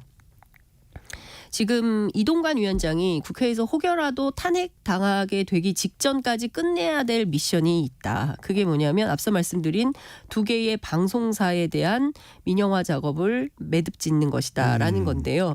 예컨대 민주당이 선포한 대로 30일 날 이동관 위원장 탄핵을 하게 되면 그 즉시 직무가 정지되지 않습니까? 네. 그래서 아무것도 할 수 없게 되기 때문에 그 전에 절차적으로 상당히 무리를 해서라도 두 개의 방송사에 대한 민영화 작업을 매듭질 수 있도록 노력을 하고 있다는 거예요.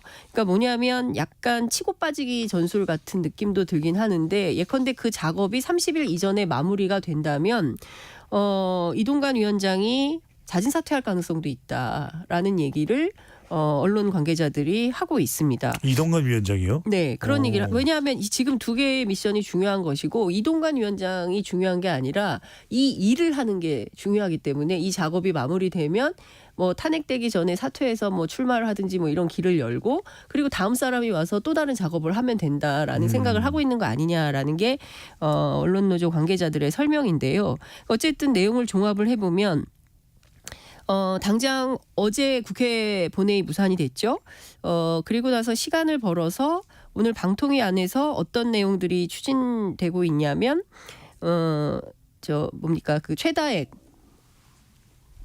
최다액 주주와 관련해서 이제 유진그룹하고 그다음에 을지학원 두 회사에 대해서 의견 청취를 한다는 거예요. YTN과 연합뉴스 TV 이야기입니다. 인수 예정자들이죠. 이 두 회사에 대해서 의견 청취를 하고 관련해서 뭐 YTN 사장도 오라고 그러고 했다는 거예요. 그래서 만약에 이 안에 대해서 심의까지 하게 된다면 이에 대해서 YTN 노조는 바로 가처분 신청을 내고 법률 대응을 한다. 그러니까 이 상황이 이제 계속될 수 없도록 브레이크를 걸겠다라는 입장을 좀 밝히고 있는데요. 그래서 관련해서 어떻게 추진될지는 모르겠지만 지금 이런 시나리오가 하나 돌고 있는 것이고요. 관련해서 국회 가방이 야당 간사인 조승래 의원에게 확인을 했더니 설마 그렇게까지 하겠냐. 그것은 좀 너무 무리한 방법인 것 같다. 그래서 그렇게까지 하면 상당히 후폭풍이 클 텐데 그렇게까지 할 수도 없을 것이고 이동관 위원장이 30일 전에 그 일을 다 끝낼 만큼 어려울 것이다. 결국 이동관 위원장은 탄핵으로 직무배제를 당하는 상황으로 몰리게 될 거다라고 밝히고 있습니다. 그러니까 YTN 노동조합과 국회 과방위 야당과의 입장의 차이가 조금씩 있긴 한데요. 뭐 상황은 좀 지켜봐야 되겠지만 내부는 굉장히 긴박하게 돌아가고 있다. 이런 말씀을 좀 드릴 수 있겠습니다. 그렇군요. 장 기자님 취재 내용을 들어보면 민주당은 이동관 방송통신위원장을 탄핵 추진하겠다는 그렇죠. 생각에 변함이 없다. 예. 이렇게 볼 수 있겠고요. 그런데 이상인입니다. 이상인 방통위 부위원장 여당 추천으로 이제 방통위원이 됐고 방통위 부위원장이 네. 이해 충돌로 직무 배제 가능성이 있다. 이건 또 무슨 이야기입니까? 방통위 설치 및 운영에 관한 법률을 보면요. 방통위는 대한민국 방송통신 규제, 그다음에 이용자 보호, 그리고 방송의 독립성 보장을 위해서 필요한 업무를 총괄한다 이렇게 되어 있고요. 관련된 심의 뭐 등등을 하게 돼 있어요. 그런데 이 판사 출신인 법조인 이상인 방통위 부위원장이 YTN 인수 후보에 오른 유진그룹 유경선 회장의 변호인을 맡았던 사실이 드러난 겁니다. 유경선 회장이 2012년 검사비리 사건 때 이 검사에게 수사무마 청탁하면서 수억 원의 뇌물, 향응을 제공한 혐의로 기소가 된 적이 있었거든요. 요때 이 형사 사건의 변호인이 누구였냐면 바로 이상인 부위원장이다. 그러면 이해충돌 소지가 있을 수 있잖아요. 앞서 말씀드린 대로 방통위는 뭐 방송통신 정책에 대해서 규제나 심의 의결 이런 걸 하는 기관인데 행정기관인데 이해관계가 있는 분이 과거의 변호인이었던 분을 다시 심사한다는 게 자격이 있는 거냐 부자격자 아니냐라는 비판을 좀 하고 있고 유진그룹이 YTN의 인수기업으로 등장하면서 그렇습니다. 네. 예. 그 가장 많은 지분을 차지하려고 하고 있고 이런 상황인 것이죠. 그렇기 때문에 지금 당장 이분을 했을 때 부적격 논란이 있는데 이걸 인정할 수 있겠냐라는 비판이 있는 것이고요. 관련해서 YTN 노조가 관련된 심사, 집행정지 가처분 신청 내고 법률 대응 나선다 이런 의견을 밝히고 있습니다. 네. 자, 뭐 이동관 방통위원장 지금 탄핵도 이제 추진이 더불어민주당에서 하고 있는 상태고 네. 이상은 부위원장에 대해서는 이해충돌 또 부적격 논란도 나오고 있는 상황인데 네. 만약 이런 상황이 된다면 거의 이제 방송통신위원회가 기능을 제대로 못하는 상황이 될 수도 있는데 그렇죠. 이런 부분에 대해서 또 추가적으로 이제 검사 탄핵까지도 이제 추진하고 있으니까요. 민주당 내부에서는 역풍이나 후폭풍이 불 수도 있다. 이런 우려는 없어요? 민주당 안에서는 역풍보다는 누가 이런 판을 만들었냐, 이런 상황을 만든 책임이 누구에게 있냐라는 네. 비판을 하고 있습니다. 이제 앞서 말씀드린 대로 예컨대 민주당이 다수당이기 때문에 30일 날 탄핵을 발의해서 12월 1일 날 탄핵이 의결되면 그 즉시 위원장인 이동관 위원장은 직무가 정지되는 상황이 되는 것이고요. 이제 앞서 말씀드린 대로 이상인 부위원장 같은 경우에도 이 직무의 부적절성 논란이 되고 있는 거 아닙니까? 그럼 이분도 직무에서 배제해야 되는 거 아니냐라는 비판이 나올 수밖에 없는 만약 상황이 그렇게 되는 된다면은 거죠. 그러면 지금 위원이 한 명도 없는 겁니다. 그러니까요. 그러니까 지금 차라리 대통령이 지난 3월 30일 날 국회에서 의결된 최민희 국회 추천 몫이죠. 최민희 뭐 전 내정자 이분을 방통위원으로 선임을 했더라면 그래도 한 명은 남아 있는 상황이 되는 거예요. 근데 지금 국회 추천 몫 3명 아무도 추천이 안 되어 있는 상태죠. 최민희 의원 스스로 물러났죠. 30일 날 이동관 위원장 탄핵되죠. 그리고 이상인 부위원장 부적격설 논란이 있죠. 그러면 5인의 합의제 행정기관이 독임제 행정기관이라고 비판을 받다가 그마저도 지금 업무 수행을 할 수 없는 이런 상황에 놓이는 겁니다. 그러니까 방통위 직원들이 일을 할 수가 있겠습니까? 그러니까 누가 이런 상황을 이렇게까지 무리하게 만들어서 이 정치 환경의 문제에 책임이 누가 있냐. 그것은 윤석열 대통령 아니냐라고 민주당은 직격을 하고 있는 겁니다. 네. 국민의힘은 또 정반대로 반발을 하고 있고요. 네. 자, 지금 연말 예산국회 한창인데 자, 또 하나 떠오르고 있는 이슈가 김건희 여사 도이치모터스 주가 조작 의혹 사건 또 네. 대장동 50억 클럽 클럽 특검 이걸 이제 쌍특검이라고 부릅니다. 네, 맞습니다. 자, 이 이슈는 어떻게 전개되고 있습니까? 민주당은 반드시 정기국회 안에 처리한다라는 입장입니다. 근데 그게 이제 언제가 될지는 모르겠지만 아마도 계속 이렇게 국회가 공전하고 본회의가 열리지 않는 상황이 되면 아마도 특검도 이게 처리하기가 어려워지는 거 아니냐라는 우려가 나오고 있는 게 사실인데요. 관련해서 만약에 12월 8일까지 국회가 안 열리고 공전하고 뭐 이렇게 물론 그런 일은 없다라고 민주당은 주장을 하지만 혹여라도 상황이 그렇게 몰리게 된다면 임시회라도 열어서 그래서 반드시 처리한다라는 입장을 좀 밝히고 있습니다. 12월 22일 국회가 마무리되는 시점까지는 보고 어떻게든 원내 전략을 짜서 통과시킨다는 건데요. 예컨대 지금까지 보면 지금 이동관 위원장 탄핵에 대해서도 여당이 이렇게까지 무리수를 두는데 김건희 여사 특검에 대해서는 얼마나 더 큰 무리수를 두겠냐라는 이제 언론 기자들의 이제 전망이 나오고 있긴 한데 민주당이 네. 어떻게 산을 넘을지는 모르겠습니다. 하여튼 분명한 것은 중요한 것은 꺾이지 않는 마음이다. 중꺾마 이런 자세로 통과시킨다라는 입장을 민주당 밝히고 내부에서는 그렇다. 예, 그렇게 주장은 하고 있습니다. 지금 조금 성격이 다른 게 이동관 위원장 탄핵은 소추안이 가결되면 그건 네. 뭐 대통령이 어떻게 할 수 없는 그렇죠. 사안인데 네. 김건희 여사 특검과 관련된 또 쌍특검과 관련된 부분은 대통령 거부권이 있긴 합니다. 그죠? 그렇습니다. 네. 예.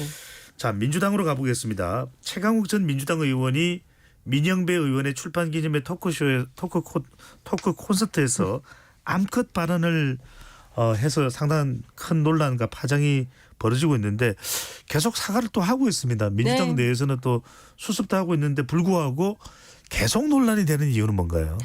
뭐 언론이 계속 쓰고 있기도 하고요. 예, 그래서 저는 뭐 이렇게 딱히 정치적으로 건강한 논쟁이 아니잖아요. 무슨 정책을 둘러싸고 논쟁을 하는 게 아니라 이런 막말 가지고 며칠째 계속 소란을 빚는 게 과연 정치적으로 올바른가 묻지 않을 수 없는데 앞서 말씀하신 대로 즉각적으로 사무총장이 사과하고 원내대표도 사과하고 대표도 SNS로 사과하고 비상징계의 결정을 내려서 당원권 정지 6개월.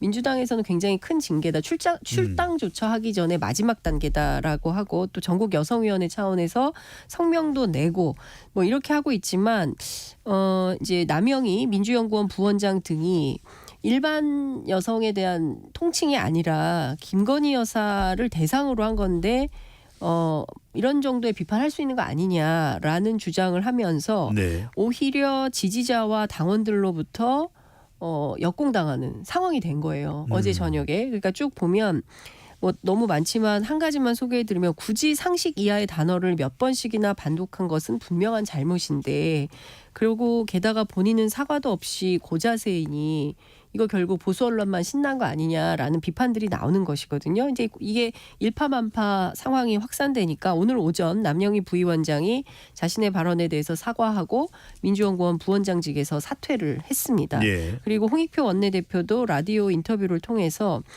일부 유튜브 방송에서 부적절한 발언을 한 것도 어떤 형태로 책임을 물을지 징계를 고민하고 있다라고 얘기를 하고 있기 때문에 관련해서 후속 조치가 나올 것으로 전망이 되고 있고요. 민주당은 오늘 전현직 의원의 막말 논란 관련해가지고 앞으로 공천심사에 이 내용 다 반영을 하겠다. 예, 민주당에서 공직 후보가 되려면 뭐 부정부패, 젠더폭력, 입시부정, 공직윤리 위반 등등의 검증 신청 서약서에 명기하도록 되어 있는데 앞으로는 여기다가 막말, 설화 뭐 이런 것까지 추가해가지고 후보 자격 심사하고 만약에 당선 후에 이 문제가 밝혀졌다. 의원직 사퇴. 이거 결정을 따르라는 서약서에 서명까지 받겠다고 합니다. 그러니까 민주당 입장에서는 상당히 세게 이 막말 논란에 대해서는 제압하겠다 이런 태도로 보입니다. 뭐 여론을 의식했다 이렇게도 볼 수 있을 그렇죠. 텐데. 예. 그럼에도 불구하고 비명계에서는 또 목소리를 높이고 있습니다. 비명계 원칙화 상식의 이원욱 의원은 이재명 대표가 강성 팬덤과 결별해야 된다. 뭐 개딸을 의미하는 것 네. 같아요. 당을 벼랑 끝으로 몰고 가면서도 잘못을 인정하지 않는 강성 친명주의자에 대한 강력 경고를 해야 된다고 주장하고 있는데 이건 어떻게 보십니까? 실제로 가능할까요? 글쎄요. 별로 뭐 경고야 할 수 있겠죠. 뭐 이렇게 하지 말라라고 경고는 할 수 있겠지만 그렇다고 해서 그분들이 안 할까요? 뭐 오히려 더 독서를 뭐 퍼부을 가능성이 높다고 생각을 하는데 저는 좀 이런 말씀 드리고 싶습니다. 이원욱 의원이 민주당 3선 국회의원이에요. 중진이에요. 그러면 지금 민주당이 중점적으로 해야 될 정책이나 노선이나 과제나 가치가 이 강성 팬덤 정리 말고는 없는 거냐. 그러니까 과거에 뭐 군사독재하고도 싸우셨고 뭐 운동가 출신 아닙니까? 그러면 이런 다운표 정치보다는 좀 더 큰 담론, 대의에 복무하는 어떤 정치 내용이 나와줘야 되는데 끊임없이 이런 얘기만 하니까 무능하다라는 비판을 듣는 거 아닌가라는 생각이 들고 한동훈 장관한테 계속 야단 맞잖아요. 예, 586 정치인들 뭐를 겨냥해서 비판이 나오는 것도 네. 저는 이런 좀 수준 낮은 정치에 대한 비판이 아닌가라는 생각이 좀 들고요. 이번에 정말 잘 걸렸다. 그래서 이걸로 이재명 대표 고쳐놓겠어, 굴복시키겠어라고 주장을 하시는 것 같지만 그렇게 안 될 것 같고 중요한 포인트는 민주당의 중진이라는 사람들이 윤석열 정부 실정에도 불구하고 민주당에 대한 지지율이 왜 이렇게 낮은가, 국민들이 왜 민주당을 열성적으로 지지하지 않는가, 이 점을 좀 돌아보고 정치가 어디로부터 어떻게 복원되어야 하는지를 좀 살펴봐야 되는 거 아닌가 싶습니다. 오로지 이재명 대표 공격이, 오로지 개딸, 오로지 강성 팬덤 이 얘기만 한다고 해서 정치 발전이 있는 것은 아니지 않습니까? 자, 이 뉴스도 상당히 많이 거론되고 있어서 또 여쭤보겠습니다. 네. 그러니까 이번 암컷 발언 관련해서도 그렇고 민주당의 여성 국회의원들에 대해서 지적하는 목소리가 상당히 국민의힘 로부터도 나오고 있지만 언론 보도가 많이 나오고 있는데 국민의힘에서 계속 또 제기하고 있는 문제가 왜 여성 의원들은 좀 신속하게 대응하지 않고 침묵하고 있는가. 박원순 전 시장의 사태, 오거돈 전 시장의 사태, 안희정 전 지사의 사태, 또 이번에 막말 논란까지 여성 문제면 더 여성 지도자들이, 정치인들이 적극적으로 나서야 된다. 그런 부분에 민주당 내부는 어떤 반응입니까? 그러니까 첫 번째 그 보도가 나왔을 때 그 민주당 국회의원 그 단텔방에서 막 이렇게 민영배 의원하고 이원욱 의원하고 설전을 벌이는 가운데 여성 의원들은 아무 말도 하지 않았다라는 보도가 나와서 저는 그게 사실인 줄 알고 취재를 했더니 그런 것은 아니고 그 안에서 말싸움을 해봐야 무슨 의미가 있냐. 실제로 징계를 하도록 만드는 거, 그리고 정당 문화를 바꾸는 거, 이게 중요하다고 판단을 해서 이재정 여성위원장을 중심으로 해서 여성 의원들이 당 지도부에 강력하게 요구를 했다는 거예요. 반드시 징계해야 된다. 그런데 그냥 징계가 아니라 센 징계를 해야 된다. 그냥 넘겨서는 안 된다. 민주당 안에 있는 가부장제 문화를 청산하지 않으면 정말 이 불평등의 문제, 성평등의 문제, 이슈의 문제를 계속 선거 때까지 제기될 수밖에 없다라는 이제 주장을 했다는 거예요. 그러니까 민주당 여성 의원들은 뭐 드러내놓고 뭐 막 말싸움을 한 것은 아니지만 막후에서 최강욱 의원 징계가 이루어지도록 상당히 역할을 했다라는 게 이제 민주당 여성 의원들의 주장이고요. 네. 목소리는 얼마든지 높일 수 있다. 그런데 목소리만 높이고 해결이 안 되면 그게 무슨 정치적인 효능감이 있냐.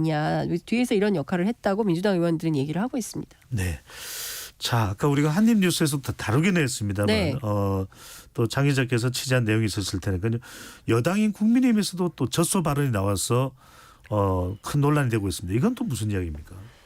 그러니까 너무 민망하기도 하고요. 저는 저희 어렸을 때 막 그 남자 아이들이 막 그 여성 혐오 뭐 그런, 그때는 막 그런 개념도 네. 없을 때니까 뭐 얼레리 꼴레리하고 뭐 이러면서 그것도 이런 문제가 얘기를, 있는 건데. 예, 그것도 문제가 있는 건데 지금 2023년에 젖소는 또 뭐고 암컷은 네. 또 뭐고 막 이런 방식으로 가는 게 정말 수준이 너무 낮다. 언제까지 이런 여성에 대한 혐오와 차별적 발언을 정치 안에서 들어야 되는지 정말 개탄스럽고 끔찍한 수준이다라는 생각이 좀 드는데요.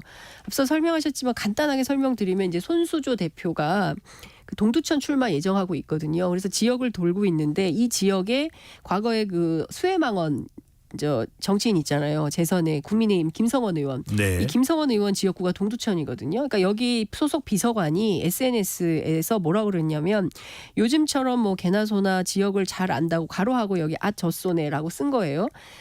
지역을 잘한다고 하는 사람 넘쳐나는 거 처음 보내라고 이제 조롱과 비아냥을 섞여서 SNS에 올린 거고 요걸 보고 그 이제 손수조 리더스 클럽 대표가 나서서 사과하라 요구를 하고 있는 거예요. 그러니까 보좌진의 네거티브가 도를 넘고 있는데 왜 이것을 김성원 국회의원이 묵과하고 있고 진심 어린 사과도 하지 않고 있느냐, 사과해라 이런 요구를 하고 있는데요. 그게 남성이 됐든 여성이 됐든 성차별적인 언어는 써서는 안 된다는 거 우리 어릴 때부터 가르치고 배우고 자랍니다. 그런데도 여전히 정치 안에서 이런 혐오 발언을 계속하고 또 보수 언론이 계속 이것을 확산시키고 그야말로 따옴표 정치, 따옴표 보도를 통해서 우리의 정치의 수준과 인식의 수준을 떨어뜨리는 것은 이제 그만해야 되지 않을까 일이죠. 싶습니다. 김성원 의원실에서 해명이 나왔나요? 아직 못 봤습니다. 알겠습니다. 네.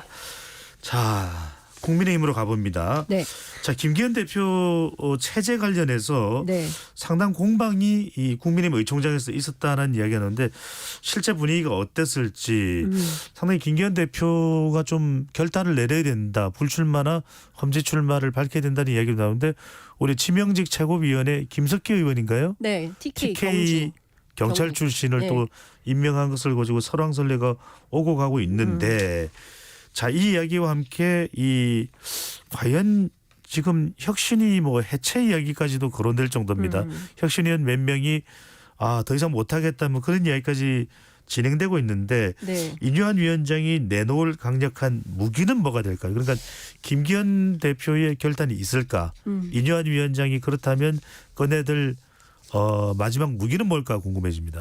지금 핵심은 이런 것 같아요. 그러니까 김기현 대표 입장에서는 나는 당대표를 계속하고 싶다. 불출마나 그다음에 뭐 험지 출마 이것은 후순위로 미루고 내년 총선까지 나는 계속하고 싶다. 당대표직을 계속 유지할 거야라는 입장을 가지고 있는 것 같아요. 그리고 혁신위 차원에서는 뭐 그 김경진 의원이 혁신위는 시간 끌기용이다라는 발언에 대해서 우리 도대체 왜 있는 거냐라고 해서 지금 4명의 그러니까 한 사람은 지금 정확하게 알려온 사실은 최한나 위원 같은 경우에는 사실이 아니라고 했고 박소연, 이젠마, 임장미 이 세 분은 사실을 확인을 요청하는 카톡 보고도 아직 답변을 안 하고 있다라는 게 김경진 대변인의 전언인데요. 네. 그러니까 중요한 포인트는 실제로 당 내부가 상당히 술렁이고 있고 혁신위는 혁신위대로 어수선하고 또 당 지도부는 당 지도부대로 좀 상황이 나쁜 이런 건데요. 통칭해서 설명을 좀 드리자면 국민의힘 내부에서는 김기현 대표가 아무리 버티려고 한들 일요일 날 대통령이 귀국을 해서 상황을 보고 받은 다음에 뭐 판정리가 좀 되지 않겠냐라는 얘기가 국민의힘 지도부 관계자들로부터 나오고 있는데요. 버티려고 하지만 쉽지는 않을 것 같고 결과적으로 12월 경에 공관위가 출범을 하게 되는데 예. 권력의 추는 김기현 대표에서 공관위로 갈 것 같다. 그래서 공관위원장이 누가 되는지 그리고 공관위원장을 중심으로 판이 어떻게 짜이는지 그리고 결국 이분이 내년 총선을 이끌 적임자가 되지 않겠냐라는 얘기도 하나 돌고 있고요. 예. 또 한 차원에서는 아니다. 비대위가 뜰 거다. 예, 비대위가 임박했다. 이제 그 얘기가 나오고 있고 예. 오늘 이런 상황에서 인유한 위원장이 뭔가 비장의 무기를 꺼내들까요? 그게 목요일이라는 겁니다. 예, 다음 주 목요일. 예, 다음 주 목요일 날 임요한 위원장이 다 물러나라 할 수도 네. 있고요. 비장의 카드를 그때 꺼낼 가능성이 시간이 있는데 30초밖에 없는데 단도직입적으로 네. 취재한 걸 총 망라해 보면 그 비장의 무기가 뭘까요? 김기현 대표 사퇴 아닐까요? 사퇴를 요구할 네. 것이다. 예. 엄청난. 아니 이거는 뭐 제 얘기가 아니라 국민의힘 관계자들의 얘기입니다. 알겠습니다. 예. 취재를 해보니 네, 상당히 파란이 있을 걸로 보인다라고 얘기를 하고 있는데요. 정치는 생물이라서 예, 내일도 어떤 일이 벌어질지 지금은 알 수 없습니다. 내일을 알 수 없는 한국 정치. 장윤선 기자가 취재하고 있습니다. 지금까지 말씀 잘 들었습니다. 네, 감사합니다.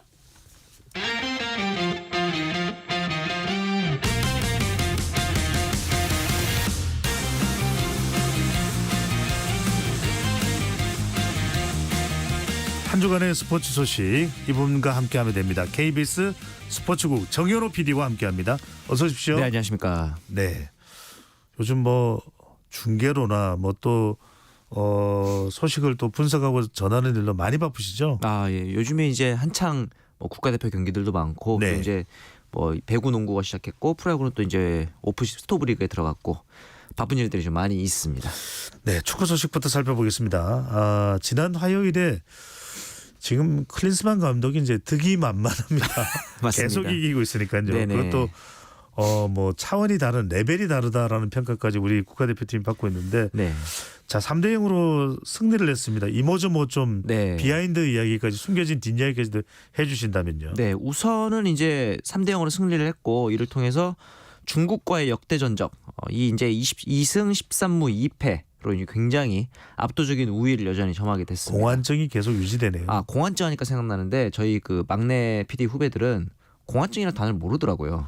젊은 친구들은 굉장히 충격적이었는데 아무튼 이 손흥민 선수가 2골을 이제 기록을 했죠. 네. 초반에 선제골을 페널티킥을 통해서 터뜨리고 이후에 또 이제 오랜만에 또 손흥민 선수가 헤더로 득점을 하는 모습을 보기가 굉장히 드물었는데 깜짝 놀랐는데 저는 영상을 보니까 헤딩의 교과서다라는 생각이 들더라고요. 그렇죠. 굉장히 그 기술적으로 방향만 틀어놓는 전문 탑 스트라이커들이 이제 많이 쓰는 패턴인데 보면서 굉장히 역시 손흥민 선수가 소위 말해서 월클이 맞구나라는 생각도 하게 됐고 이어서 이제 정승현 선수가 후반 42분에는 또 헤더로 추가골을 만들었는데 이 정승현 선수의 득점이 정승현 선수 A매치 데뷔골이었습니다. 그러면서 또 굉장히 또 의미가 있는 마지막 득점이 되기도 했는데 사실 이날 경기가 저희 입장에서 중계 방송을 이제 KBS에서 했지 않습니까? 그렇죠, 난 봤습니다. 그걸. 네, 근데 이제 굉장히 힘들었던 게 원래는 이제 그 저희 안하면종 아나운서랑 이영표 위원이 현장에 가서 중계 방송을 하는 예정이었는데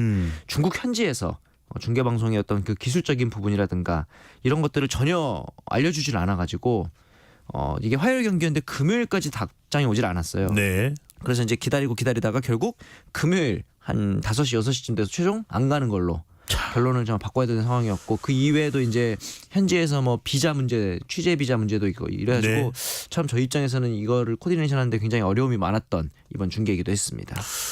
이게 뭐라고 얘기를 해야 될까요? 막 손흥민 선수에게 레이저를 쏘는 그런 중국 관중들도 있고 시종일관 야유를 보내기도 하고 이런 매너를 어떻게 평가해야 될까요? 사실 저는 이번 한중전에서 다치지만 말고 돌아왔으면 좋겠다 선수들이 그런 생각을 했을 정도인데 그러니까 국가 연주 때부터 일단 야유가 이어졌어요. 근데 예전에 중국 그 기자가 허재 농구대표팀 감독을 상대로 질문을 했습니다. 왜 중국 국가가 나오고 있는데 국기에 대한 경례를 하지 않느냐.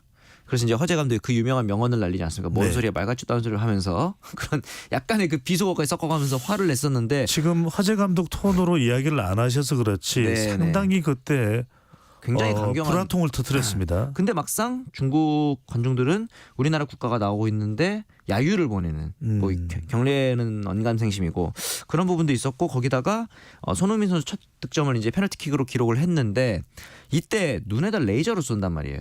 이거 같은 경우는 이제 유럽 축구에서는 이런 상황이 적발되면은 바로 해당 관중 적발하여서 퇴장, 영구 출입 금지 그리고 그 팀은 향후 이제 무관중 경기라는 이제 페널티를 받게 될 수도 있는 굉장히 중징계에 해당하는 행동이거든요. 근데 이렇게 보면서 참 좀 실력이 안 되면은 실력을 쌓을 생각을 해야 되는데 그런 것들이 좀 아쉽다, 많이 아쉽다. 이에 대해서 이제 클린스만 감독은 오히려 되게 의연했습니다. 환대받고 왔다. 우리 대한민국 팬들 많이 와 있다. 그런 얘기도 하면서 반대로 여기에 더해서 손준호 선수에 대한 약간 배려도 있었습니다. 사실 손준호 선수가 지금 중국 쪽에서 좀 안 좋은 상황에 처해 있잖아요. 그렇죠. 이 부분에 대해서 이제 그 중국 정부에서도 빨리 도와줘서 손준호 선수가 하루빨리 가족들과 크리스마스를 보냈으면 한다. 이런 또 이제 따뜻한 마음도 전달을 했고요. 중국이 얘기하는 어떤 혐의 또 의혹 때문에 지금 중국에 뭐 감금이 돼 있는 상태인가요? 하여튼 중국에서 벗어나질 못하고 있는 상태인데 그런 점도 클린스만 감독의 또 인터뷰 답변에는 또 감안될 수밖에 없었겠네요. 그렇습니다. 자, 또 하나 좋은 소식입니다. 황선홍 감독이 이끄는 올림픽 축구 대표팀도 지난 21일 프랑스를 상대로 3대0 승리, 똑같이 3대0 승리를 거뒀네요. 맞습니다. 이게 이제 이 프랑스 대표팀과 모든 연령별 대회를 통틀어서 3대0으로 이긴 건 처음입니다. 그리고 이제 프랑스 이 올림픽 대표팀 감독이 우리도 잘 아는 그 티에리 앙리예요. 앙리. 네, 앙리가 지금 아스날의 전술을 만들었던 선수죠. 그렇죠. 이 앙리를 상대로 3대0 승리를 거뒀는데 사실은 이제 이 황선홍의 입장에서는 올림픽을 앞두고 가장 큰 문제가 이제 해결 과제가 뭐였냐면 해결사 발굴이었습니다. 이 아시안 게임 때 좋은 모습을 보였던 정우영 선수가 연령 제한에 걸려서 올림픽에는 출전을 할 수 없거든요. 네. 그렇다 보니까 해결사가 누가 될 것이냐 고민이었는데 정상빈 선수가 이날 이제 두 골을 기록을 하면서 굉장히 좀 좋은 해결사로 떠오른 상태고 그리고 이제 어제 밤에는 드디어 이제 아시안컵 23세 이하 아시안컵 조추첨이 열렸습니다. 그러면서 편성 결과를 보고 많은 우리나라 팬들이 깜짝 놀랐을 거예요. 아니 무슨 한 조에 일본, 중국, 한국 다 몰려 있다. 예? 한중일 3개국의 아랍에미리트까지 모여 있으니까 죽음의 조네요. 죽음의 조죠. 네. 어쩌다 이렇게 됐냐면은 우리나라가 이전 대회 성적이 좋지 않아서 포트 1, 그러니까 1시드가 아닌 2시드에 배정이 된 겁니다. 그러면서 이제 일본이 1시드, 우리나라가 2시드, 이게 중국, 아랍에미리트 이렇게 배정이 된 건데 물론 이제 황선홍호가 지난 아시안 게임에서 일본을 꺾었잖아요. 네. 2대1로. 그런데 이전에 2022년 이 아시안컵 대회에서 8강에서 일본에게 3대 0으로 완패했던 아픈 추억이 있습니다. 과연 이 부분을 서력할 수 있을지도 기대를 해보겠습니다. 네, 이거 여쭤볼까 말까 좀 고민이 됐는데 그냥 여쭤볼게요. 네. 황의조 선수는 어떻게 지금 되는 상황입니까? 아마 클린스만 감독의 생각은 그럴 겁니다. 아직 100% 범죄자로 확정이 된 게 아니기 때문에 네. 이 부분에 대해서는 감독이 나서서 어느 정도 범죄자로 내가 낙인을 찍을 수는 없다. 그렇기 때문에 다른 선수들과 동등하게 대하겠다라는 마음을 가지고 있는 것 같아요. 근데 이제 한 가지 좀 차이가 있다면은 외국과 우리나라의 정서는 조금 다르거든요. 그렇죠. 그렇기 때문에 이 부분에 대해서는 제 생각에는 클린스만 감독을 보좌하고 있는 차두리 코치라든가 혹은 다른 사람들이 이제 나서서 이 부분에 대한 어드바이스를 좀 하는 게 좋지 않을까라는 생각이 네. 들기는 합니다. 황의조 선수가 지금 성관계 영상 유출 뭐 이런 걸로 이제 네네. 의혹으로 지금 수사를 또 맞습니다. 받아야 되는 상황이라서 여쭤봤습니다. 네. 자, 지금 축구는 상당히 지금 훈훈합니다. 네네. 겨울 같지 않고 봄 같은 그런 좋은 소식들이 많이 들려오고 있는데 네. 자, 프로야구입니다. 이제 시즌이 끝났고 어떤 앞으로 이제 내년 데뷔가 될 텐데 네네. 2차 드래프트가 열렸습니다. 4년 만에 열린 드래프트에서 거물급 베테랑 선수들이 이름이 오르내리네요. 네, 일단은 이 2차 드래프트라는 게 원래는 메이저리그의 룰5 드래프트를 차용해서 젊은 유망주들이 팀 내에서 기회를 받지 못하는 경우 좀 도전의 기회를 열어주고자 이동을 추진하는 제도인데 다른 팀으로요. 네, 근데 우리나라 같은 경우는 이 제도가 지금 노장 선수들의 팀 이동을 약간 부추기는 그런 상황이 되어 있습니다. 지금 최주원 선수가 SSG에 있던 최주원 선수가 키움으로 갔고요. 네. 그다음에 이제 오선진 선수가 한화에 있다가 이제 롯데로 이적을 하게 됐고, 근데 여기에 더해서 SK부터 이제 시작해서 SSG까지 23년 가까이 이제 한 팀에서만 뛰었던 김강민 선수가 한화로 또 이적을 하게 됐단 말입니다. 아니 김강민 선수는 프랜차이즈 스타잖아요. 그렇죠. 근데 이제 뭐 나이도 있고 은퇴를 앞두고 있는 상황이어서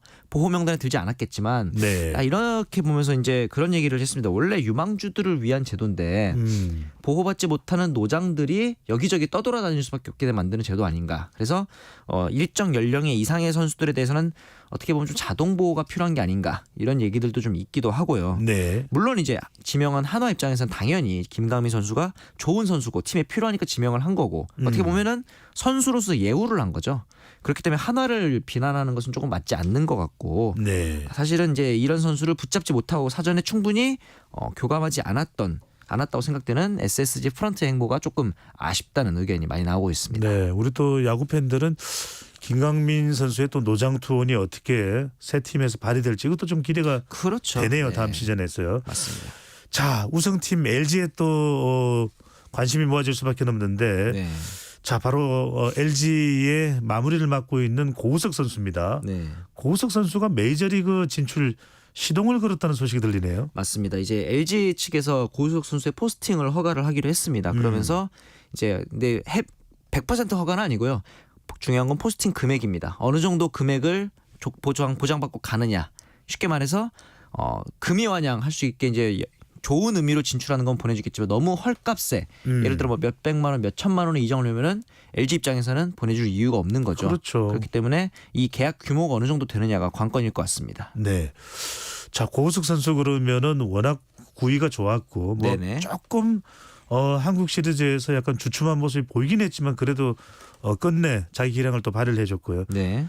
고우석 선수하고 가족 관계가 됐죠. 맞습니다. 이 이정우 선수가 메이저리그 진출을 앞두고 있는데 자 샌프란시스코로 가느냐 뭐 LA 다저스로 가느냐 뉴욕 양키스로 가느냐 말이 많은데 네. 또 소식도 좀 전해주시죠. 네. 이정우 선수의 여동생입니까? 네네. 누나하고 결혼을 했죠. 이정우 선수 여동생과 고우석 선수와 결혼을 한 거죠. 그러니까 예. 형님이 이정우 선수가 형님이 돼버렸습니다. 자, 가족 간에 지금 이제 메이저리그 진출을 타진하고 있는데 맞습니다. 이정우 선수 소식을 좀 자세히 전해주시면요. 원래는 샌프란시스코가 지금도 그렇고 가장 강력한 유력한 후보였는데 여기에 더해서 LA 에인절스와 시카고 컵스가 또 유력한 후보로 떠오르고 있습니다. 이유는 이거예요. 오타니 쇼헤이랑 코디 벨린저가 떠날 가능성이 높다. 그리고 그 대체자로 이정우 선수를 영입할 것이다. 라는 것이 지금 현지 매체의 보도고 몸값에 대해서는 지금 최소 5천만 달러부터 최대로는 9천만 달러까지도 받을 수 있다. 저희의 예상보다도 오히려 더 이정우 선수에 대한 이제 어떻게 보면 장밋빛 전망이 좀 많습니다. 그래서 네. 이정우 선수 입장에서는 어느 팀으로 가느냐 그리고 얼마나 많은 금액을 받고 가느냐도 물론 중요하지만 본인이 주전 경쟁 할에 있어서 얼마나 좋은 환경이냐 이런 것들도 굉장히 중요해 보이기도 하고 또 만약에 샌프란시스코나 LA 다저스로 가게 되면은 절친인 김하성 선수의 맞대결도 많이 있을 거예요. 그러네요. 네, 이런 부분도 아마 염두에 둘 것으로 보입니다. 네, 과연 김하성 선수보다도 더 빼어난 기량을 발휘해줄지 이 부분도 주목을 하고 있는 맞습니다. 부분이고요. 경쟁 라이벌의 이제 느낌이 있을 수 있죠. 네, 바람의 손자 이정우 선수가 미국 어디에서 바람을 일으킬지 네. 한번 기대를 해보도록 하고요. 자, 테니스 좋아하시는 분들 많을 겁니다. 지난주에 ATP 국제적으로 이제 인정받는 그런 테니스 대회라고 하는 것인데 남자 네. 프로 테니스 투어 소식 전해드렸었는데 조코비치 선수입니다. 네. 얀니크 신네르 선수를 2대0으로 물리치고 우승을 차지했습니다. 대회 통산 7번째 우승. 맞습니다. 자, 조코비치 선수도 대단하네요. 그렇죠. 지난해에 이어서 2연패 그리고 통산 7번째 우승인데 이 7번의 우승이 역대 최다 우승 기록이고 그전에 로저 페데러가 가지고 있었던 6승을 이제 뛰어넘는 기록이 되겠는데 파이널스 대회입니다. ATP 투어 파이널스 대회인데 파이널스를 하면 쉽게 말해서 왕중왕전 느낌이라고 보시면 돼요. 그래서 세계 랭킹 1위부터 8위까지의 8명의 탑 랭커들만 모아서 진행을 하게 됩니다. 초청 대회이기 때문에 아무나 나올 수 있는 게 아니거든요. 이런 대회에서 조코비치 선수가 아직 건재하다. 이런 걸 과시한 대회였다고 보시면 되겠습니다. 네, 톱 중에 톱이다 이렇게 볼 수 있거든요. 자, 마지막으로 프로농구 소식 짧게 살펴보겠습니다. 원주 네. DB가 압도적 선두를 달리고 있는데 한 번 패한 것 말고는 개막 이후에 계속 연승 행진을 이어가고 있네요. 그렇죠. 일단 경기당 94.4득점, 리그에서 유일한 90점대 평균 득점을 기록하는 공격력이 가장 큰 힘인 것 같고. 누가 이렇게 잘하는 거예요? 지금 이제 김종규, 강상재의 트윈타워 이 부분도 굉장히 의미가 있고 1라운드 MVP인 디드릭 로슨 외국인 선수의 활약도 굉장히 좀 돋보이고 있는데 네. 앞서 말씀하신 것처럼 개막 후에 딱 한 번 졌잖아요. 그 한 번 졌던 정관장 이번 주 일요일 날 만납니다. 과연 서력을 할지 아니면 2패를 안길지 이런 부분이 이번 주말에 이제 KBL에서 동부와 정관장의 대결을 보시는 것도 중요한 매치 포인트가 될 네. 것으로 보입니다. 김종규 선수도 이제 어느덧 노장이 돼가고 있어요. 맞습니다. 연락이 되세요? 아직까지 학교는 같은 데 나왔는데 연락은 안 그래요? 네. 네. 그렇습니다. 자, 오늘 말씀은 여기까지 듣겠습니다. 지금까지 KBS 스포츠국의 정현호 PD와 함께했습니다. 잘 들었습니다. 네, 감사합니다. 배종찬의 시사본부 오늘 준비한 소식 그리고 이번 주 준비한 소식은 여기까지입니다. 저는 내일 모레는 또 정관영의 시사본부와 함께 하시고요. 다음 주 월요일에 다시 돌아오겠습니다. 행복하고 안전한 더 행복한 주말 되십시오.